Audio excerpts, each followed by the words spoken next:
BIC episode number 140. On this episode, we got a trio of little topics that we're going to touch on. We'll go into a couple of things. We'll try to fix the grading world. Eric, we're going to fix it. We're going to fix at least one of the grading problems. We're going to fix it. We're going to fix it absolutely. We're going to make sure that everything that Eric has is graded. All of it. And then we're going to have his graded cards graded. Because Beckett can fit it in the really large slabs. They can. So we're going to make sure that like there's grading on grade. By the time we're done, grading is going to be 500 million cards a month. Now, forget about millions. 500 million cards a month. We're going to fix all that. But we're going to touch on that. We're going to go through some comments from the previous one because there's been some good ones the last couple of weeks. I will touch on a little content piece since apparently that is the topic du jour for the moment. But in addition to that, we'll also touch on following a conversation that we had the previous week, is the way the National is going also starting to promote a little bit in terms of smaller card shows. We also talked about satellite card shows. So we'll touch on a couple of those different things. See, Eric, that's a whole smorgasbord, a cornucopia of topics on this episode of the BIC podcast.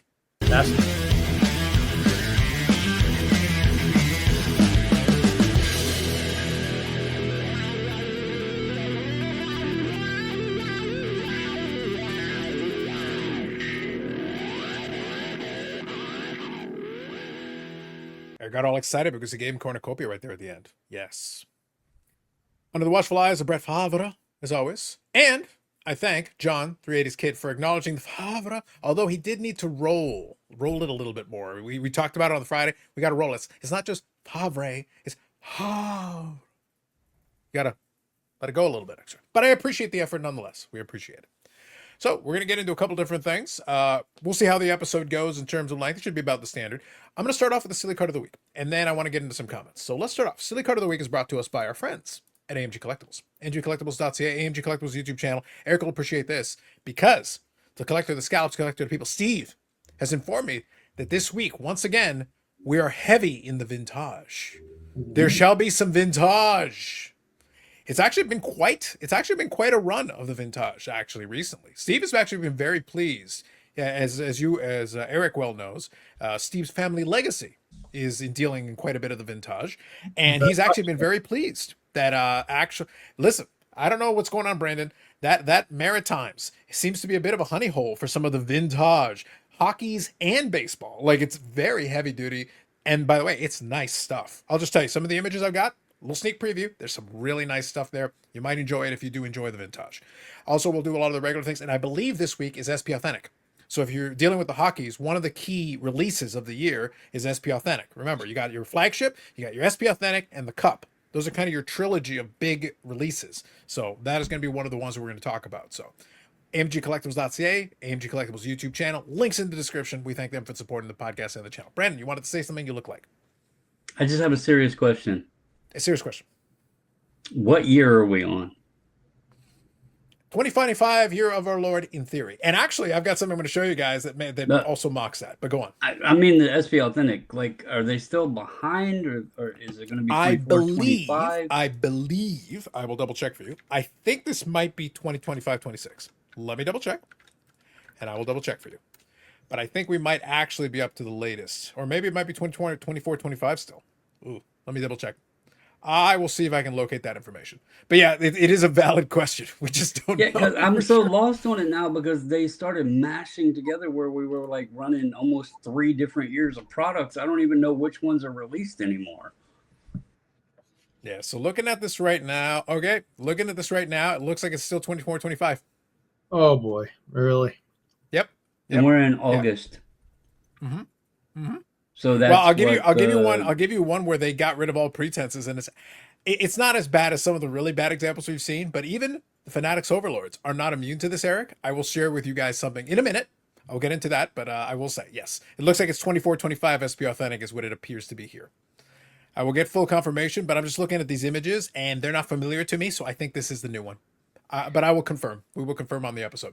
That'll bring up a future topic. I would like to actually discuss it because if they're never going to get caught up, I'm just really curious. Does this not kill the hockey rookie card market, basically? I mean, you're getting some of their best cards after they're finished their sophomore season. I mean, like, come on. I can't disagree with you on that. Like No. it is kind of interesting the way it's kind of worked out on this one. Unfortunately, it's this delay has been going on. Remember the original delay, and again, this could be a topic in and of itself. But and again, we will touch on it briefly. But look, this delay has been going on since COVID, and originally the issue was COVID, and then it was different printing, and then there's different printing facilities and all that. And we try to be truthful about this. The fact is, Eric, it's been so long that like at a certain point, it's like enough. Combine years. Just get Yeah. to present day. Let's just enough already. We don't Yeah. need to be 'cause this far behind. it just sucks all the wind out of the fun of like, you know, what are these players going to do, and all that, and you're like getting, like what? How does Victor look at it when the rookie card's coming out when the player's finishing his second season? I mean, is that even his rookie card? Is that a true rookie card, or is it his sophomore rookie card? Scandalous. Truly I like scandalous. throwing the Victor. This rookie card Victor comes out during his shout Hall of outs. Fame induction. Hey, listen, with updates, Eric, that's in play. Imagine if Topps Fanatics ever got into that game and decided to do that and literally did that. It would be, Eric, it would be one of the greatest moments of all time. It would actually be one of the best things ever because it'd be like, it's like, why is this update cards? Update cards. It's like, why are we getting 2001 Topps Finest Ichiro update cards? Update cards, y'all. Ichiro's already in the Hall of Fame. I'm just saying. Update cards. So anyway, yes, a valid question by you. That was actually a good question. Very valid. But yes, to my knowledge, it looks like it's 24-25 to answer your question. Again, we do thank AMG for sponsoring the podcast and the channel. Okay, I want to read a couple of comments from last week's episode. Again, really good participation. So thank you for everybody that checked that out. Eric, as always, running the national, so that was in the title as well. But we did also talk about hobby pet peeves, and some of you did answer this question. So appreciate that. So first off the top here, I'm just reading this in the order that YouTube gives them to me. Zach Pierce here says, I could go in so many directions about the hobby pet peeves. Trade up challenges. It makes me so uncomfortable. That's a good one. People sending their kids to dealers basically asking for money. Will you trade my card worth X and trade me something worth more? Dealers look around and feel like a jerk for not helping the kid out. At the same time, why should they feel like they need to give your kid money? Question mark. Just feels like you're sending a kid out to beg for money. It's weird and uncomfortable. That's a valid one. That's fair. I think that's a reasonable one. Good one, Zach. Jeff's card journey. Speaking of the national self, I went to the card show Sunday for 4 hours. It was a lovely experience. Good to hear. Glad you enjoyed yourself. Big Scott 35 here says the dealer said that Detroit is an old baseball town. Atlanta is considered a newer baseball town. All about selling vintage. Modern sells everywhere, according to them. And then it followed a spirited discussion with Bubbles and Ball Cards, who was there in 1876. He was there fighting the good fight back then. So if you want to check in the comment section, it was very entertaining. I did enjoy the back and forth. engagement. There was some engagement there, yes, no doubt. So the record person here, new name I hadn't seen before, that Rosen BC. By the way, I appreciated the twofold. So the comment is that Rosen BCCCCCCCCCG is Chef's Kiss terrible. I assumed you misspelled brilliant, fabulous, glorious, but I appreciate that you put in the correct amount of C's. That is important. Always Appreciate important. you. Dan's Vintage Baseball PC, hobby pet peeve, Eric. Valid. Hard to argue that. That's a good point. Hodges 1455 said, give the video a like, enjoyed the listen, thanks for sharing, appreciate you. Big Scott again was for a little further down for the actual pet peeve. Detroit style pizza. Fair enough. I guess it's a hobby pet peeve. I don't know what to say. But either way, good engagement. Appreciate the comments and trying to incorporate, covering the comments in the following episodes. So thank you all for that. Feel free to put a comment in the description and we'll check it out. All right, let's do silly card of the week now. I do have the results from the only true democracy in this world. We count all the votes, so make sure you vote early and often. So we're going to showcase it here. I will actually show you the results from last week, and we got it right here. So, on. yes, Eric, this one is yours. Yes. What is happening? 20% of the popular vote. The BCCCC, GGGGG, chosen Rosen, 23% of the popular vote, and 57% of the popular vote, parenting from Brando. So Yeah. Eric was victorious this past week. We did count all the votes, and we got some likes on the post as well, so appreciate that. Always appreciate your participation in the silly card of the week. Now we're going to get into this week's candidates, and by the way, as always, I will be doing a community post, so you're welcome to vote on whichever one catches your fancy, and then we'll go from there. All right, now, I think, let me go in here, and I will select the silly card of the week candidates for this week. Let me see here. I do have Brandon's as well, so let me make sure I grab that. That way I've got them all. Perfect. All right. So I'm going to share them with you on here. Again, once we get into the community post happens, you'll get all three of these options. And when you see it, you'll be able to pick your favorite and we can go from there. All right. And I think we've got some fun ones this time around. A couple of different takes on it this week, by the way. So, all right. We'll start off with this one here and we'll go from there. Let me shrink this a little bit because it's kind of hard to see, but you'll get the gist of it here in a second. So, Brandon, yours is going to be first. I'll show it to you. We have a net. Literally a net. Yeah. Uh-huh. So I seen this in Lapper's Discord, and it was being shared around, and I started looking because I thought, okay, I like the old Pacific, when they would have the batting cage and the laser cut, out of it. I was like, hey, this is pretty cool. I thought maybe it opened up like a book or something, so you could actually see the image behind it. But I cannot find any image that shows it actually doing that.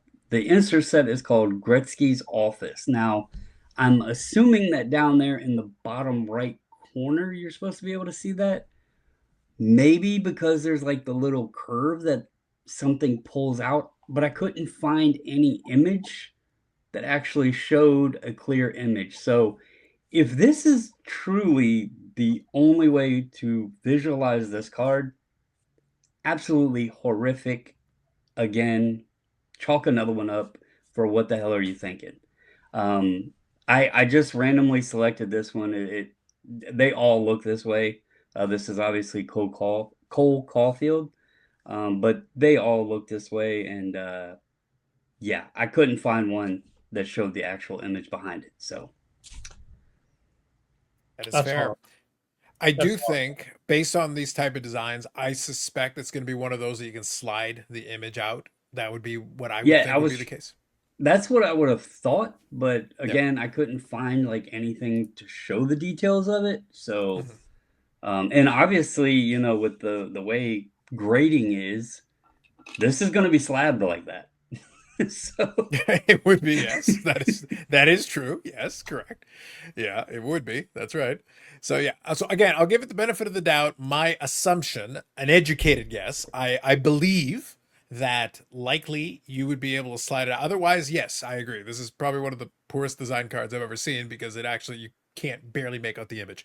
I suspect you can slide part of the card out, but I don't know for sure. I'm not as familiar with this one, so If you yeah, I were was trying trying to do find, it- like I said, I did research, try to see the details of it, but I couldn't find any images except for what it shows there. yeah. So And since you can kind of see the logo in the side that literally says like Gretzky's, you can see that there, Eric. I'm assuming there is a moving element, a movable piece to this, but again, not having one in hand, I can't answer that. But yeah, it doesn't look great. Let's just say it doesn't look great just on the surface. I still don't understand why they didn't make the posts red to really, accentuate what is happening. I would wager, Eric. I bet that's foil. Like I bet if you got one in hand, it wouldn't shock me if the net is foil. Yeah. I don't want one in hand. Fair enough. So just an educated guess on my part. Just taking a shot in the dark. So I'll leave it at that. All right. So our second option. Let's go into here to the second one. Let me go into thumbnails here. So Eric, this one's yours. Yes, Trevor Kidd. This is, I believe, 91, 92 tops. I believe it is. And Trevor Kidd is interested in whether or not you would be interested in purchasing some life insurance. Listen, so you gotta have a day job just in case. You never know if the goaltending thing's gonna work Yeah. out. So if you covered up the Calgary Flames logo and the hockey stick and handed this to somebody, nobody would have a clue of what in holy hell this is. So, yeah, this, it's a top prospect card. So I think this is one of his rookie cards, I would assume then, but I will never understand why sports cards and the people who make them would choose to not have the players participating in the sport in which the collectors are collecting. So,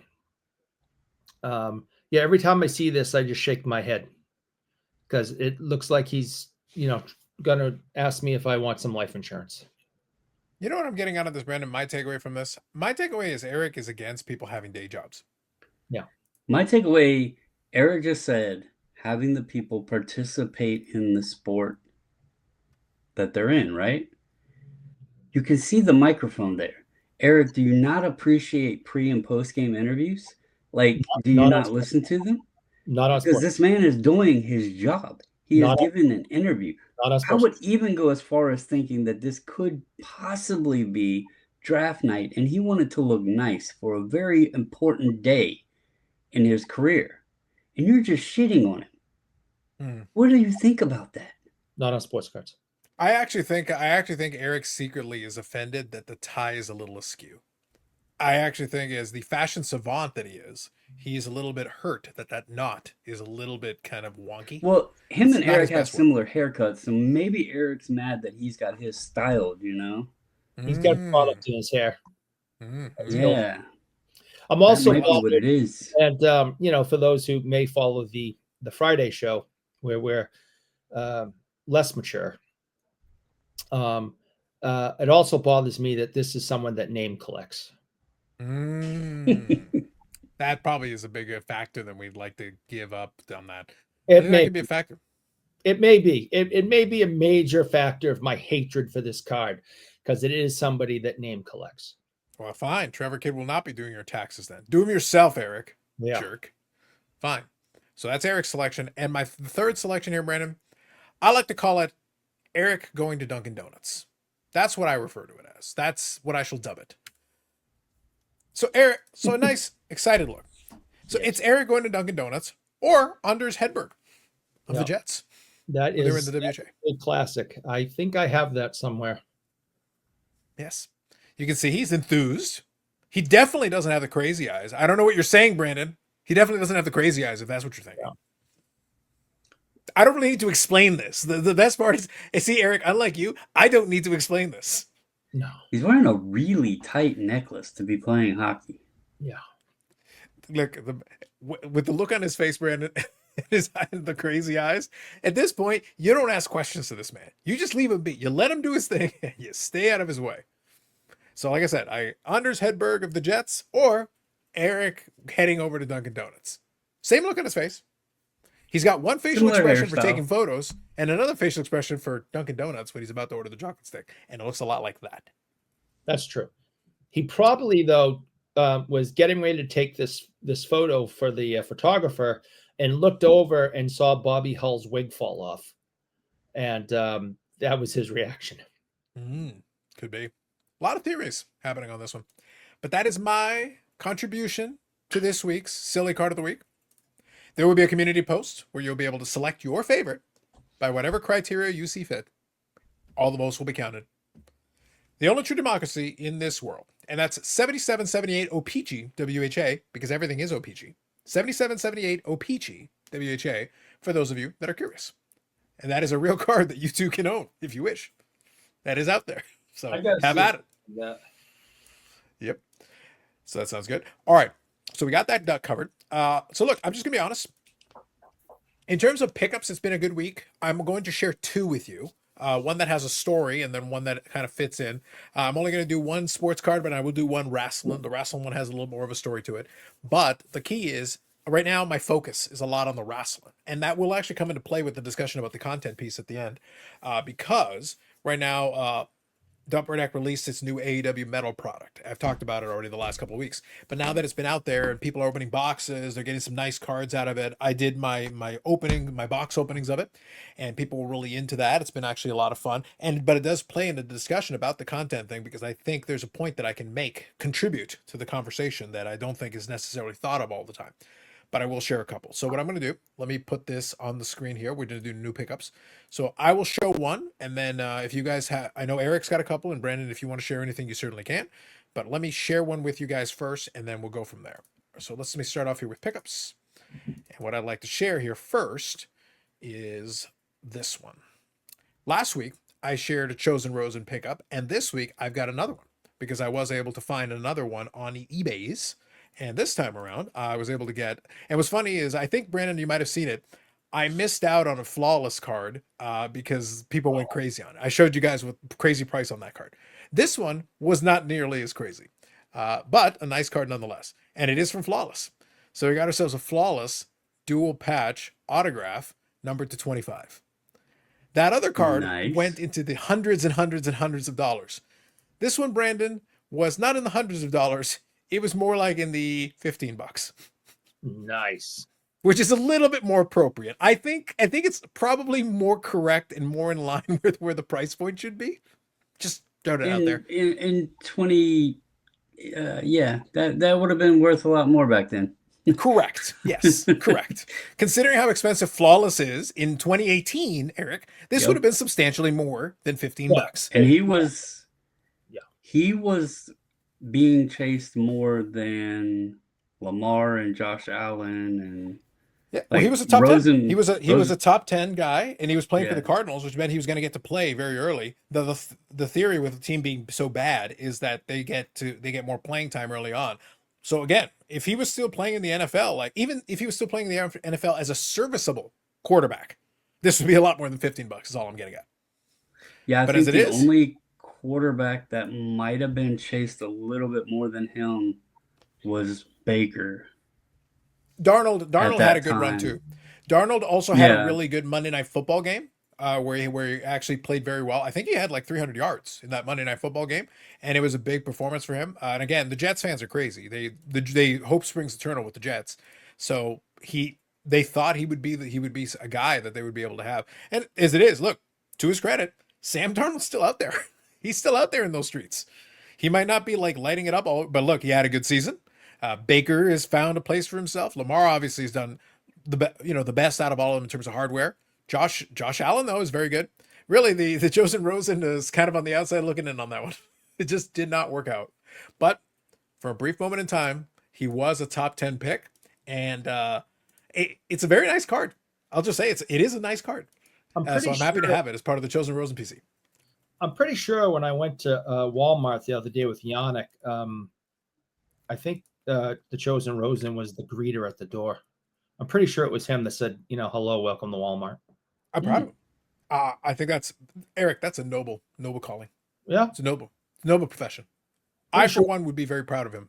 Did he Those give days. you one of the little round smiley face stickers though? No, Mm. no. Oh. Do y'all Still some remember work when to they do. gave those out? Yeah. Yes. Anyway, all right. So that's one example. I'll show you another one in a minute with the story. But Brandon or Eric, which one of you would like to share with the class next? I'll go real quick. Go ahead. I have a couple that I'm still waiting on. Obviously, I guess the sellers that I bought from went to the National and still haven't shipped. But anyway, this was a weekend pickup at a yard sale. I showed it to Carlos. It's kind of interesting. It's a Topps Nestle Ice Cream Ichiro. Oh, nice. And it is copyrighted 2001, but I noticed on PSA slabs they mark it as 02, so kind of iffy whether or not rookie year or not. And then the other one is a Luis Garcia Jr. This is the update debut, Topps Black.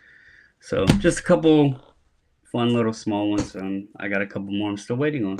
So Very nice. Very nice. The infamous Topps Black. Eric, you got a jersey. You got a bunch of stuff there. What do you want to share with the rest of the class? Yeah, so we had a signing yesterday at the shop. Steve Carlson, one of the infamous Hanson brothers from the movie Slapshot, was in town doing a charity, and we asked him to come join us. And he was unbelievable. Tons of fans came, and for the last couple of years, I've been working on this shirt. From when you, Carlos, and I, and Yannick and Bobby, thanks to Brad, got to hang out with the cast of Slapshot a couple of years back, and I had a lot of these guys sign the shirt.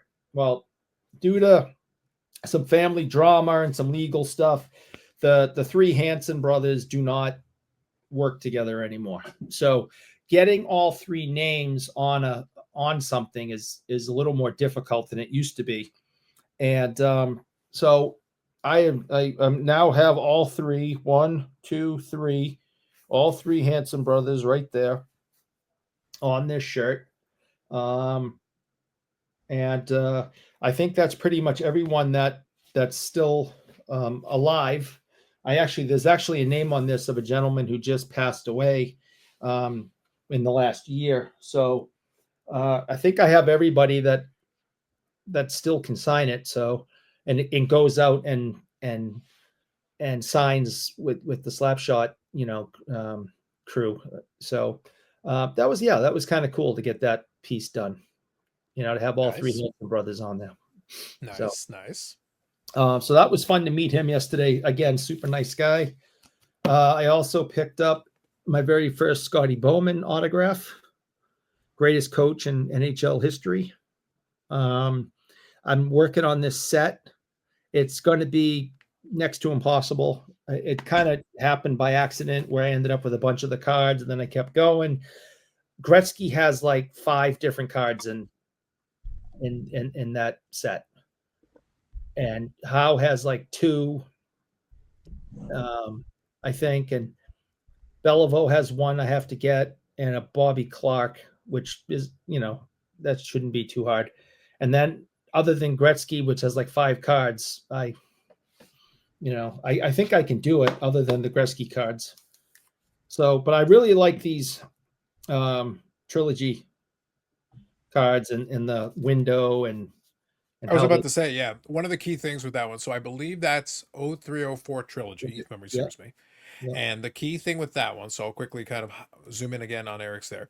So the thing is that it's basically an Avery label, but it's embedded inside the card. It's like the card is sandwiched, and in reality, so it technically is a sticker auto, but it's a sticker auto that's a little bit protected because the actual card is actually a little above the auto.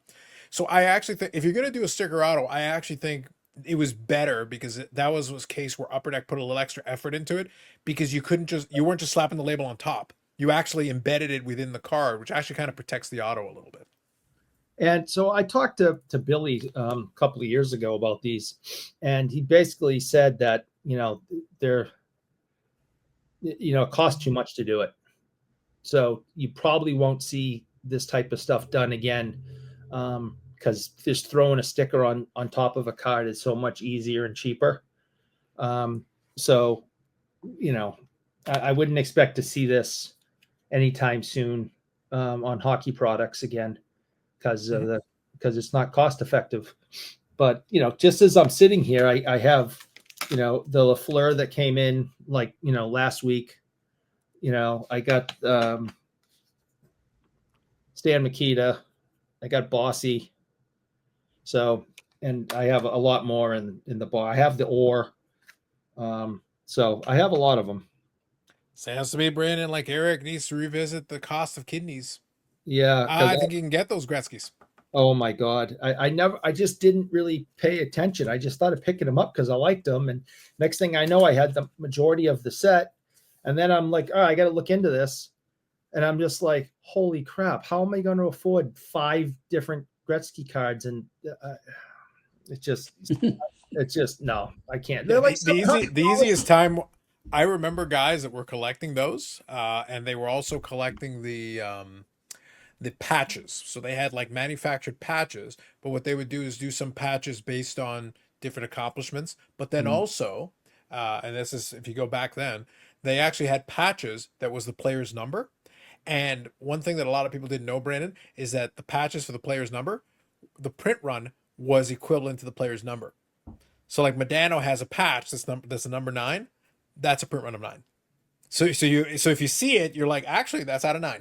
It isn't show anywhere else on the card, but if you see that patch with the number 9 on it, that is limited to 9. So yeah, if you know, you know, and it's been 20 years, so if you know, you know. But Gretzky should be the easiest to get. It would be, yeah. It would like Bobby Orr should be one of the hardest. Yeah. So it's but what's funny, Eric, is that I bet you the majority of folks under a certain age or vintage that weren't around during that, they'll just see that patch and they'll be like, oh, okay, that's kind of interesting, whatever. But they may not know the context because if you don't know, how are you gonna know? I know that because I was there, but also I kept tabs on that stuff, especially back then. But that's more than 20 years ago. So institutional knowledge, Brandon, there is value to institutional knowledge just simply being there, and you know that off the top of your head. I got Speaking one. of, just real quick, All right, go you ahead. said more than 20 years ago. Mhm. Just to throw this out there for everybody because it didn't dawn on me of this, but I Ooh, got a is it the birthday of message, General Custard? Go on. a little message thing popped up on my eBay Seller Hub thing. Yeah, They're doing their 30th anniversary. sure. Freaking eBay is turning 30. Yeah, like 95. Yeah, that's right. That sounds right. Yeah, like we all remember it, but like when you do the math, it's like, holy shit. Yeah. My account, I think I said before, my account was 98.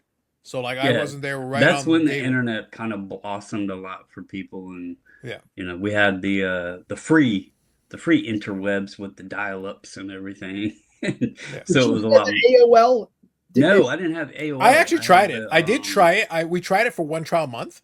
I actually liked it. The thing with the reason, this is kind of side from topic, and we'll yeah, show a card in I a second. didn't I mean to promise. get that No, no, far hold on. into We it, won't get but derailed too far, but I'll quickly give one quick story. I actually, so this is, we were fairly early adopters in my home. So I had dial up internet in my home in '94. That's when we had it. So that dial up in '94, broadband in '99, which is still fairly early for broadband. So not dial up, but broadband, which is DSL, that kind of thing. So we had that back then. We were fairly early adopters in that sense. The company that we did it for was a company called iStar, which has long since been gone. There were a bunch of them at the time. We even were on CompuServe, their bulletin board system, pre-internet slightly. Commercial internet I'm talking about. I'm not, internet goes before that, but this is like 93-ish. We were playing around with that. But the thing is that 94, iStar was internet on dial-up. And then I did try the AOL for a month because I wanted to see it. Now, and I understand, and from that month where we were trying it, I understood why people liked it because it was very user friendly. It had like a interface and everything with like these cartoon buttons and all that, and it made it very straightforward. And they had message boards and groups that you could get into and all that. So I you've got understood why mail. it became so popular so early because it was very streamlined and very straightforward. Like if you, those were like the early kind of chat rooms and early like, message boards and kind of getting into that where people could converse and talk back and forth and all that. And again, this is novel. We're talking about 1994, 1995. This is new for folks. And there were so many things we were experimenting with back then that don't live today. Usenet was huge in the mid later 90s. Today it still technically exists, but you almost have to go out of your way to find it. It's gone for the most part, like the old Usenet days. IRC, for people that remember that, that's a thing that was big for a while there, and I was on that. So I enjoyed. The advantage right now is that I got to live all that. Today it's become so basic. It's like, yep, go to your sites, do your thing. I kind of miss the old message board days. It was kind of nice. You got blow off forms and stuff like that, but it's not like it was. It's not like back then. Back then it was like the hub. That's where people went to buy, sell, It was more trade, BS. personable. It was. You really had the interactions one on one. Was all that. So that was a quick tangent. Just ye old Well, hobby internet. then this is going to blow your socks off then, because AOL just announced You're that getting rid of dial-up. in September they're going to shut down their dial-up service. Yeah. Who the hell knew that they still had dial-up service? Oh, Eric, trust me. There's a guy who's like, no. There's a guy out there who's like Vader, and when he finds out, that his wife died in the But prequels. No. I have a better question. Who's still offering like true landline phone service? Because all the ones I see are voice over IP. So that would be like double the internet. I had And I don't even know if it would work. I have no idea. I can't believe when I saw the announcement that AOL announced it. First of all, I didn't know AOL was still around, number one. Two, they're shutting down their dial-up. I'm like, what year is this? Listen, Eric, there was a guy there. Am I 20 again? Am I 20? There's a guy. Look, we're not talking about 60 years ago, Eric. The point is that there is a guy out there, Eric, that is right now beside himself. He's losing his mind. Now, he probably still thinks that the Korean War is still on. He is fighting on. He's in his bunker right now going, they're disconnecting my dial-up. What am I supposed to do? Crazy. It's unbelievable. All right, back to pickups. We can revisit this again in another episode. Some time ago, Yannick got a hold of me, and at a show he was at, And it may have even been the spring. Eric, I actually hadn't shown a pickup. We got derailed. We Right. actually got derailed. No, Well- I'm going to get back to you. I'll get back to you in 2 seconds. I only showed one item. We actually got derailed for the conversation about the dial-up and everything. All right, we'll come back around. We're going to circle back around. So real quick, I'll share two quick ones. First one is I did actually get some mail directly to the homestead, which is actually nice. So I already showed off on the Friday Live that I had pulled this from my box of AEW metal, but now I got the base version to go along with it. So smooth nice. times 2. Nice cards. Like I said, I'm a big fan of how the metal has turned out. The second one, though, I'll share this one with you. This was actually the one that I was referencing last week's episode. I mentioned that there was a card that I was, gunning for, and I was checking it out, but I want to. There's a little story to go along with it as well. So that's the reason I'm sharing the wrestling one, and that's going to be it for my pickups this week. So I'll quickly share this one with you. So we got this one right here. This is what's called main features, and it is the 1 of 1. Very fancy. Actually, looks nice. I like that. Yeah. Now, unfortunately, it's got a ding up top. Unfortunately, that was an issue with that one. So this is actually the 2022 main features insert, the gold version, the 1 of 1. Now, I did mega bid on this one because I was going to have it. It was going to be mine. But what was interesting, Brandon, what I got a kick out of it. So twofold. Number one, I was like, yes, I'm interested in buying this. I'm going to mega bid on this. I'm going to win it. And I did win it. Good stuff. And I mega bid a lot higher than I ended up winning it for. So thumbs up on that. But here's the interesting thing about this one. What caught my eye, in addition to, hey, awesome, I was looking for one of these. In the description, the person explained they pulled it in August of 2025. This is the 2020. This was from 2022 Upper Deck. So speaking of, this is 2022 Upper Deck AEW, and this is one of the inserts, the gold version of it, and it was pulled in August 2025, year of our Lord 2025. So I was like, so there you go. It's been buried So the product inside has of been the out box for like 6 months. Yeah, it's been buried in the box for years. I wish we were. I will say they've released the 23 flagship, the 24 flagship, and this year we had the 2025 flagship. But that one just got released, which means Hope Springs Eternal, Eric. If a card hasn't come up, maybe it's still sitting in a hobby box. Now the problem is 22. 22 is better than 21, but I don't think a lot of people are opening 22 Upper Deck AEW at this point. So there's probably some stuff sitting in there still, and it's like actually the 1 of 1 was sitting there until August 2025. Put it up on eBay and I was able to take it down. So good times. You mega bid it at $20. You got it for $5. Good for you. Listen, you got to do what you got to do, Eric. Yep. No cost is too great. No cost is too great. Good for you. All right. So Brandon, you got anything else? Or otherwise Eric will be sharing his next piece. Is there anything else you wanted to share? No, I shared. All right, Eric, it's all you. I'm still Go for it. waiting on some. Well, so I believe it was the Spring Expo that Yannick took a picture at and said, "You interested in this?" And I said, "Yeah, sure, that looks cool."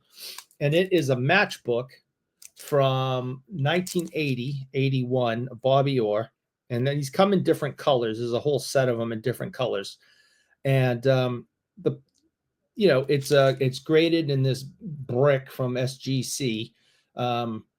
It's a 4. And you can tell by the label that it's been in this for a long time because it still has the 50, because it's still graded out of 100. But the part that's so funny is that this was, picked up at the Spring Expo in Canada, and it was made in Melrose, Massachusetts, which is 20 minutes away from my house. So I get a kick out of that, that this was, made right down the street, and had to go all the way came all the way from Canada to get to me. So my takeaway from this is Eric is gone all the way from Canada to Melrose Place. Yep, Melrose, Mass. Indeed, exciting. So that was an extended new pickups episode because we got derailed into mid 90s internet. So there you go. Look, I'm nostalgic for it in terms of the sound effects, Eric, but you know what I'm not nostalgic for? The download speed. Oh God. I don't have the patience for it anymore. Eric, I can't go back. I didn't have the patience for it then. I'd only use the internet if I had to, that I needed to do something. I would not just, sit and play on the internet. It's like, no, I don't have the patience for that nonsense. They're saying that it was a big game changer for you when you no longer had to try to download in Manual in Space. You could just get the DVD. It's not Friday, Carlos. I'm going just to making share reference. I'm just a asking. little bit of my nerdiness here because I used to play a lot of the online, the MMO RPGs, and I'll never forget Wednesdays were patch day for EverQuest. Okay. And so you had to go all day without being able to play because the servers were down. And then you basically had to go the whole next day to download all the files of the updates. And it was every freaking week. So, my, how times have changed.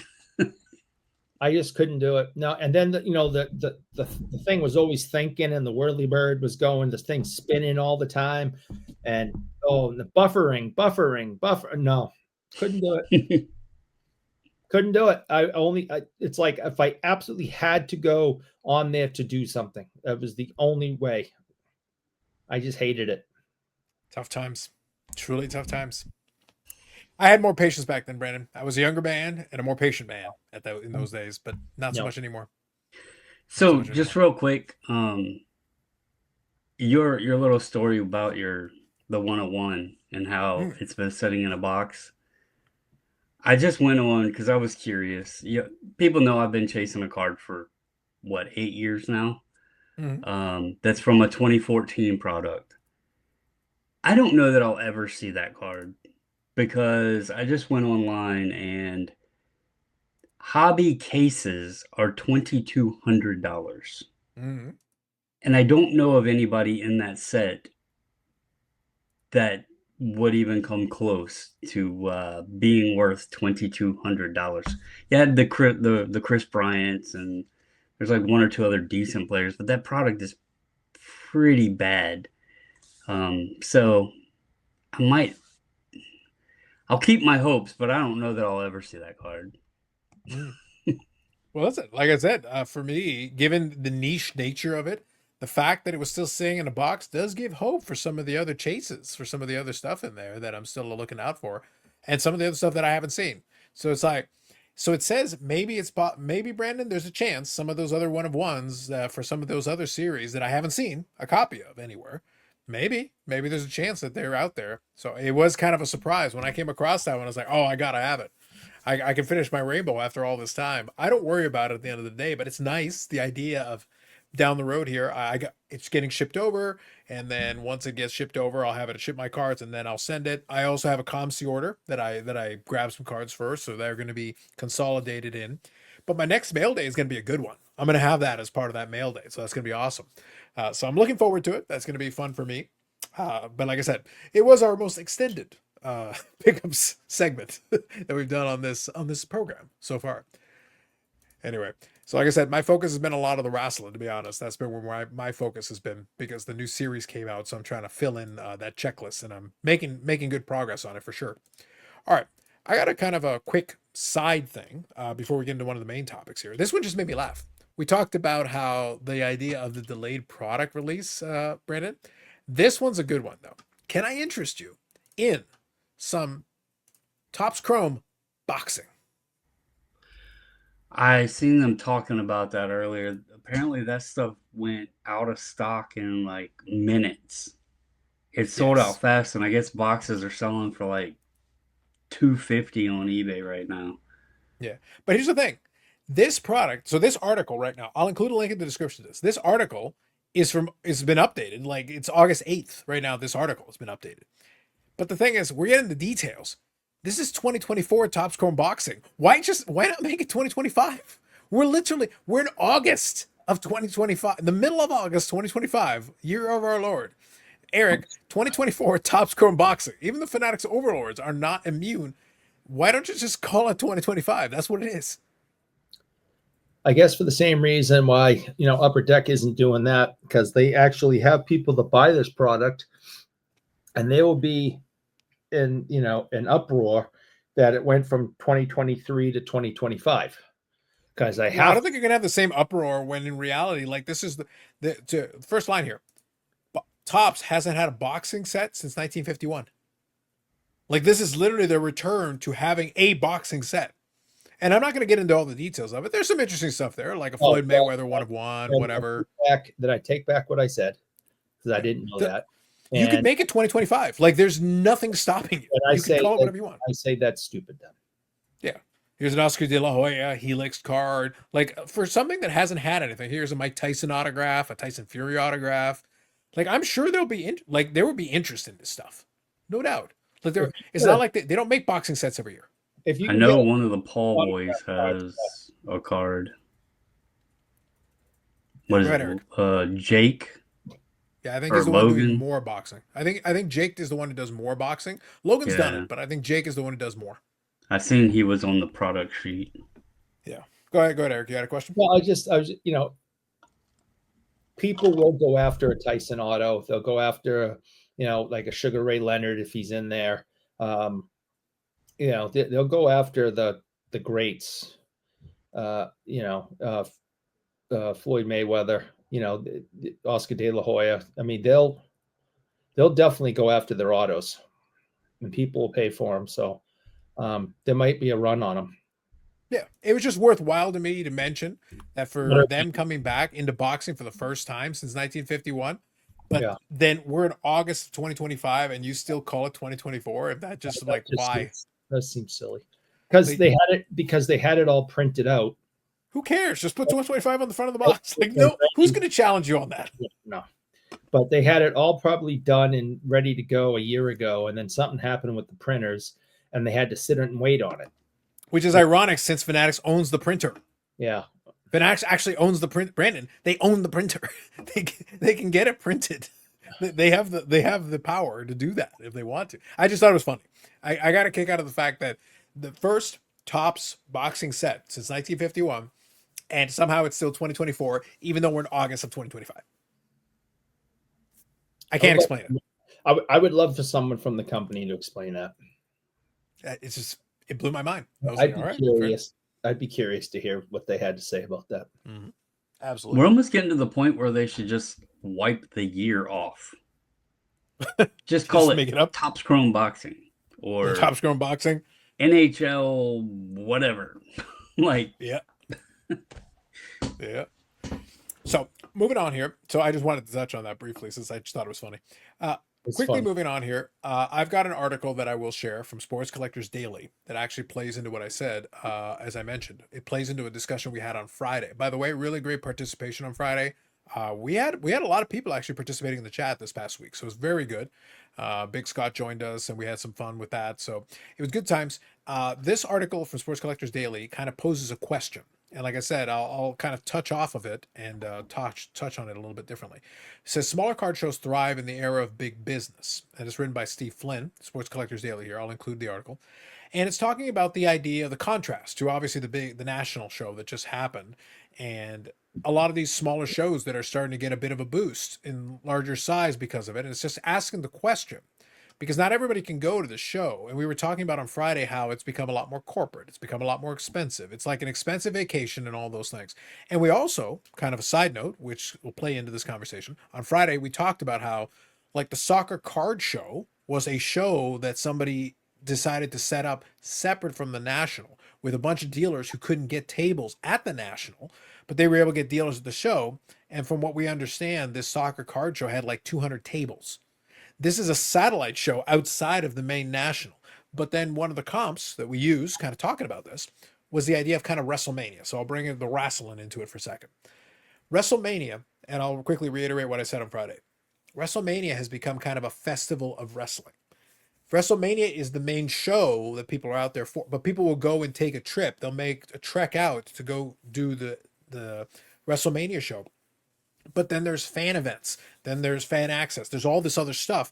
But one of the things that's happened because of that is a whole grassroots industry has grown off of the WrestleMania show, because you've got basically these little conventions where these independent wrestlers will show up to do autograph signings. And these independent wrestling promotions will set up shows at venues around wherever WrestleMania is. They'll be like in the city or just outside the city or whatever. And they'll run wrestling shows the week of WrestleMania week, because all these wrestling fans are already congregated in this place. And not everybody can afford the WrestleMania ticket, which has increased in price year over year over year. Maybe they just want to be in the area and get part of the vibe and the environment, but you can attend these indie shows.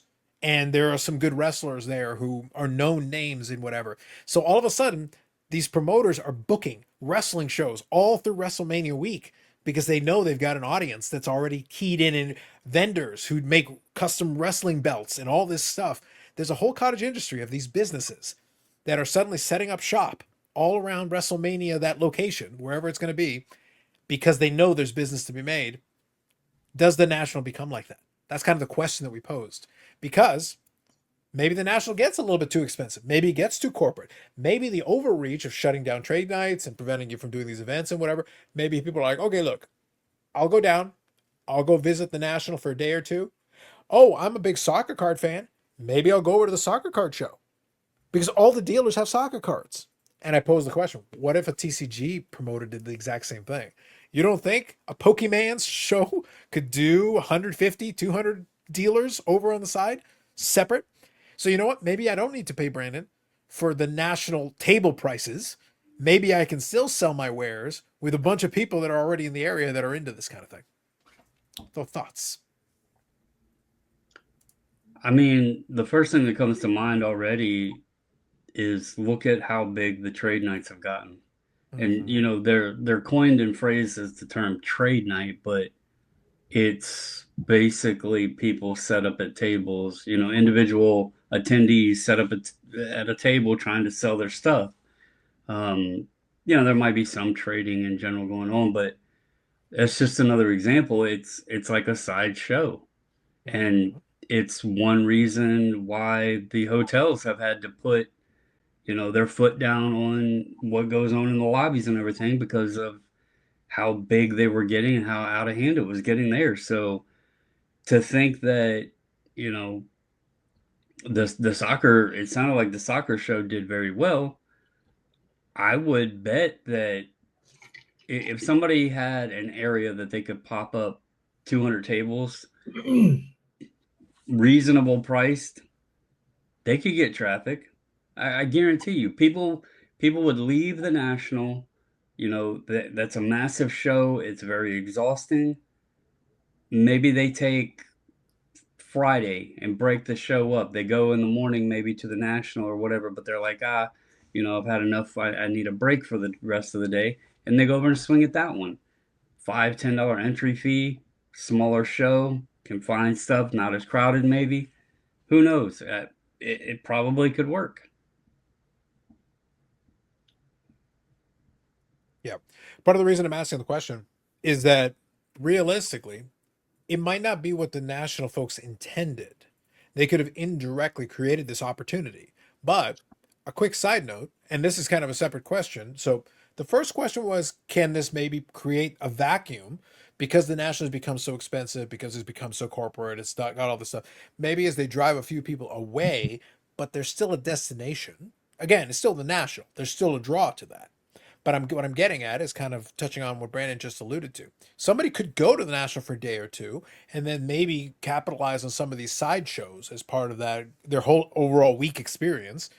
And it allows them to get into some of the categories maybe that are more niche that they're into. Because again, the wrestling card guys put on their own trade night a couple of shows ago, and they actually booked a separate venue, like a separate spot where they could congregate and hang out. And Panini actually co-sponsored the event because they were the WWE manufacturer. So they were able to participate. For them, like, look, you've got an audience that specifically is interested in this product, so why not contribute towards it? It's a good way of selling it to the people that are specifically engaged in your category. But at the same time, go ahead. I was just gonna say, also, as you know, I've attended the National before. Your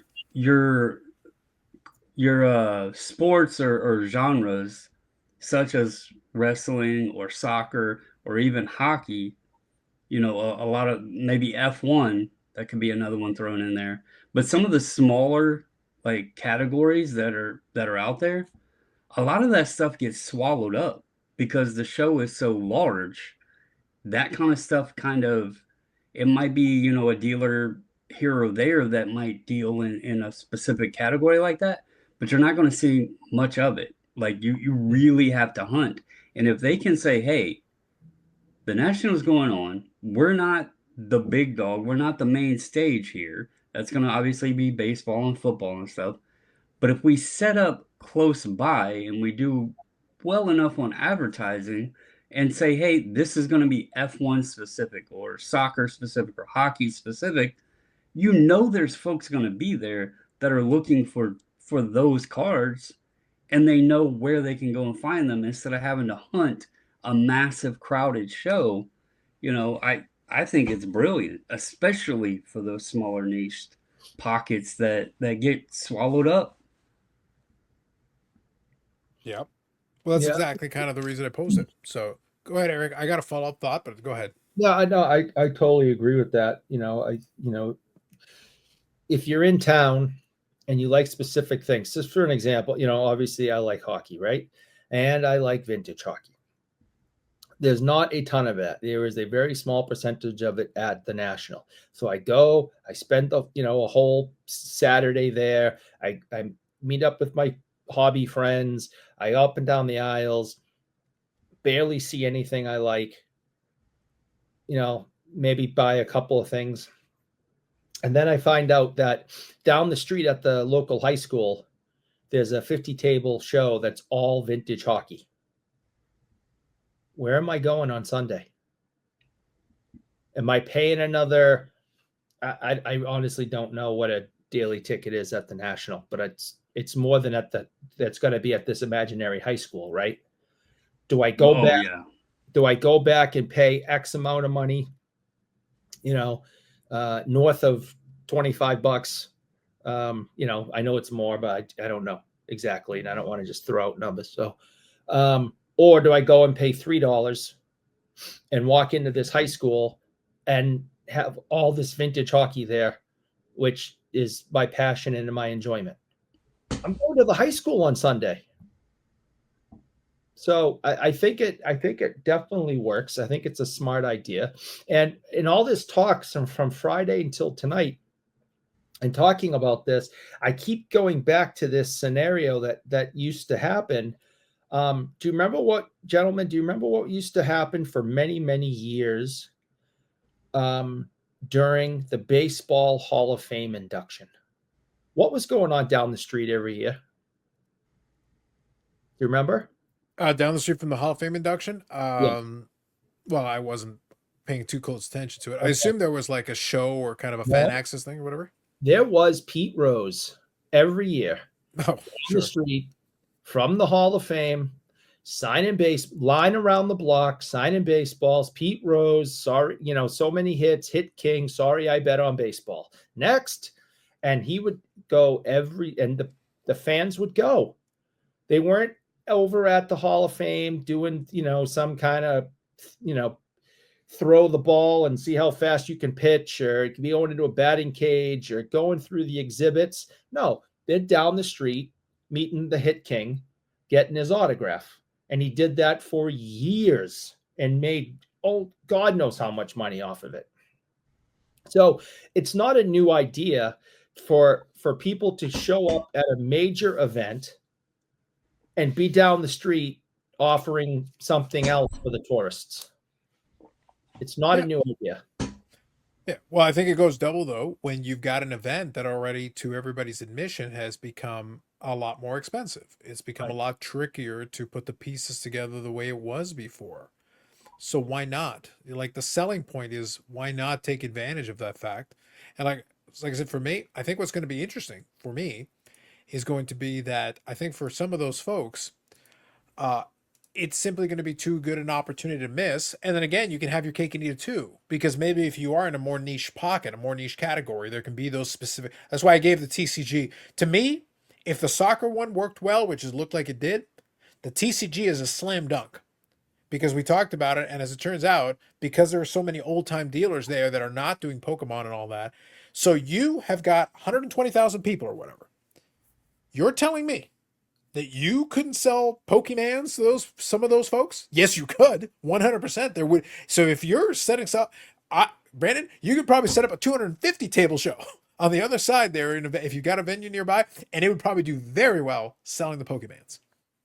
Well, and the other thing, I mean, we seen images and we heard, record attendance, and we know just going to shows, if it gets busy, it's not as enjoyable to try to fight a crowd to get up and try to look at something. Or you go up to a table and you can actually look at the stuff, but the dealer's got so many other people wanting to see cards or whatever. You have to stand there for God knows how long to even get his attention to get to see something out of the case. So what about these? And I heard Scott mention something. I think it was in his Saturday Live or Sunday Live. Um, it was one of his shows that he did recently. I was listening to it earlier, but he said something about like a stroller or something like that. I guess was at the show, and how like it was in the way and everything else. But we've talked about, you know how do you keep this sustainable? Well, you got to have the youth involved, obviously. It would be an absolute nightmare to try to take a kid to the national and actually have them understand and enjoy it. Like, just from the pictures and the crowds, the again, for an adult it gets exhausting. Imagine a kid. But what if your family came along, because people are saying, oh, it's a vacation now. You bring your family along with you. All right, little Timmy, the national, he's not cut out for the national. That's dad's space. But you could take little Timmy over to the smaller show and still get him involved, and be a part of the national weekend at a smaller scale. So, I think it could become a thing, especially, it sounded like the soccer thing was because dealers couldn't get tables at the national, and so they got creative and came up with Yeah. their own plan.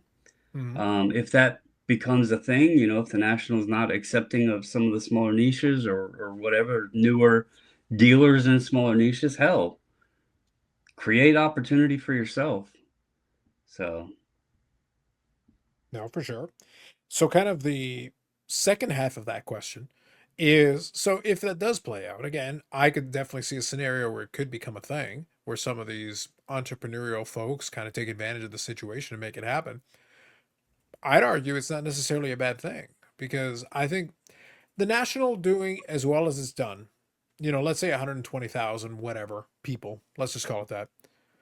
I don't think, Brandon, if I said to you that the national itself does 110,000 or 105,000 next year or the following couple of years, but then these side shows also do very well, and there's a bunch of people around Rosemont the next couple of years, it could inadvertently, the national folks are creating this scenario for themselves, but it could inadvertently be a win-win-win. Because I'm sorry, if 105,000, 110,000 people go to the national, it's not like the national suddenly fails. Like, no, that's actually still pretty good. Like, that's very strong attendance over the course of the days. But then, if there are a lot of people, and by the way, it could still be some people who attend a day or two at the national instead of 3 days or 4 days, and then go do these sideshows. But they're still renting hotels in the area. They're still partaking in the restaurants. So the local economy, quote unquote, is still doing very well. The show itself is still doing very well. The VIPs are still selling out. People still go get autographs. Eric, they're still making money. Everybody's still making money. And these side shows also take some of the pressure. It's almost like a pressure valve. You're taking a little bit out of it, which actually improves the experience of the national show for the people attending the show floor. So all of a sudden they get a better experience because there's less people running around, but not so many less people that it actually hurts business. Business still goes. Right. just from different conversations, and this is only on the national in general. Yeah. I think the demand and the volume, and this is even crazy to say, I can't believe we're at this point now, Mm-hmm.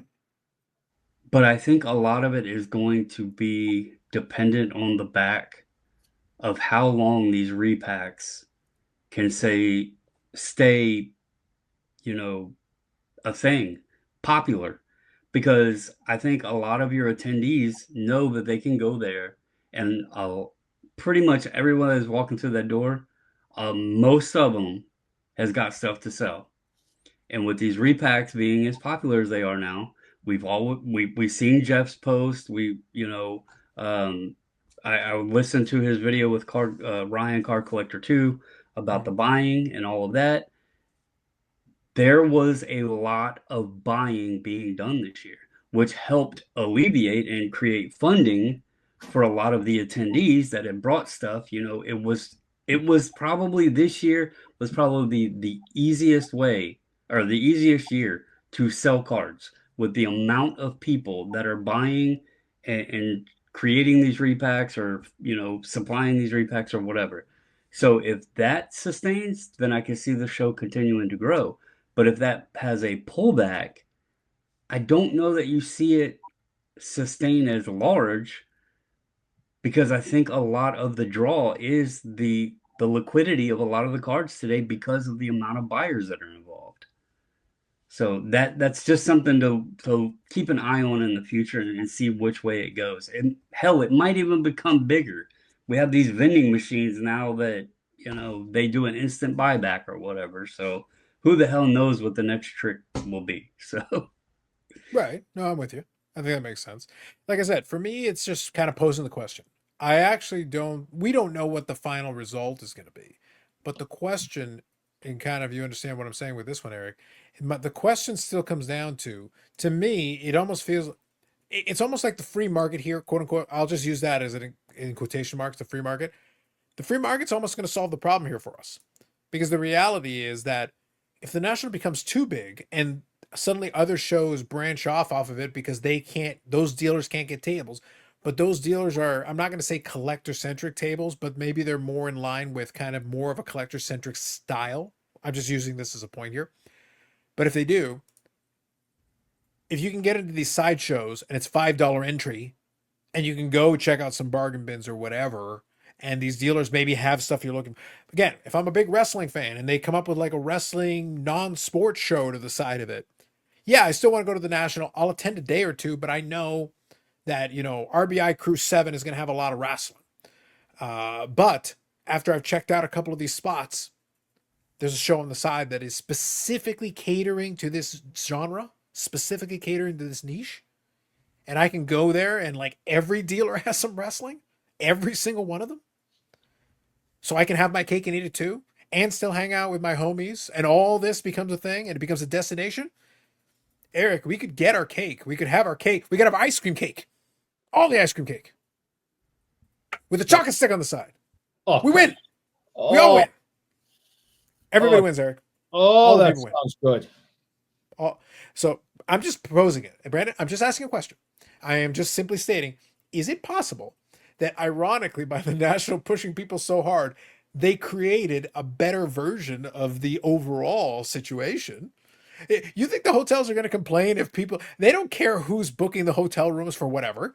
Mm-hmm. You want to book the hotel rooms because you want to go to the national? Awesome. You want to book the hotel rooms because you want to go hang on in Rosemont? Awesome. You want to go rent the hotel rooms because you want to go to the soccer show over there or the TCG show over there or the wrestling show over there in the corner? Right. They don't care. No. All they're saying is don't set up a trade night in the middle of our show floor, in the middle of our hotel. Basically. But if you've got a space where you can do that and not interfere with that space and whatever, and like they'll still sell you the space outside of the Nationals' purview. So maybe the Nationals still makes a lot of money. Great for them. But maybe these other people suddenly see an opportunity and create something for themselves. I could see that being a scenario if they push hard enough. Like it feels like we just got a test in that idea with that soccer show. And some of these side trade nights that are starting to develop on the side. Maybe they need to book their own space where the National can't get to it and they don't get a piece of that pie. Sorry. Yeah. I mean, and they can't control the whole area. Like that's what I'm saying. So I'm wondering if like inadvertently, did you create your own competition? But on the other side, like maybe that's not a bad thing. I'm actually surprised. People still might show up. I'm surprised because I know the National used to, like, they were taking up a section of the hotel, and now it sounds like they're booking up the entire hotel. That's what it feels like, based on the conversation, from chatter. Yeah. Word. I'm surprised that they're not, like, if you call and say, okay, I need to book a room, whatever, this day to this day. I'm surprised they're not requiring you to purchase a Nationals ticket package bundled in with the room price. That way they know that you're there to go to the National. That could be the next step. For all we know, that could be the next logical step. It could just be a combining thing. Like I said, I'm not going to assume anything because based on like earlier this week, I had the conversation. Well, last week, I had the conversation with my baseball collector, specifically speaking to the YouTube get together and that specific piece. But the point is that now it looks like that the national group in charge of it right now is a bit of a black box. We don't know what they're thinking. We don't know why they're thinking it. We did like they're not telling us, and they're not telling people that they've had communication with in the past, which is unfortunate. Like in some ways, the communication loss is a missed opportunity because we don't know. Like again, you might be 100%, might be a nonprofit that's for profit. Like here's the thing: I don't really care. I just gave you a scenario a moment ago where other folks are being entrepreneurial. By the way, they're doing this for profit. If the soccer guys are doing this thing, they're not doing it out of the goodness of their heart, Eric, specifically. They're saying, wait a minute, you've created an opening in the market. I've got these folks that would happily buy a booth at your national if you made it available, but you said you couldn't. So I will make it available. I will set up a venue. I will make a space. And all of a sudden, you guys will get a bunch of you soccer guys together, and everybody that's interested in it can come over here. That's entrepreneurial. We've created something out of nothing because you created the space for it. Win-win. So for the showgoers, they're getting what they want, and for the people who still want to go to the national, still get all that. You're getting that too, man. Like maybe you can have your cake. That's why I use the WrestleMania example. WrestleMania isn't being hurt by the fact these independent promotions are running shows during that week. WrestleMania still get the people that are going to buy WrestleMania tickets are still going to buy WrestleMania tickets. That doesn't change. These other promotions though realized, wait a minute, we've got an audience that is keyed in and interested in this. Why wouldn't we set up a show? We should run a show. And I think we can bring some people out. And it turns out they can. AEW needs to kind of bring back the Monday Night War thing. And they need to show up with all their big guns, in the area of WrestleMania. And you of course remember when, Degeneration X showed up at Nitro and was outside in the army Jeep and the helmets and all that stuff. They need to do something like that again. It's going to make AEW relevant, and it's going to bring a little fire back to the wrestling business. And if AEW was better, so Eric, to your point, if AEW is a little bit better situated to do it, I would agree with you.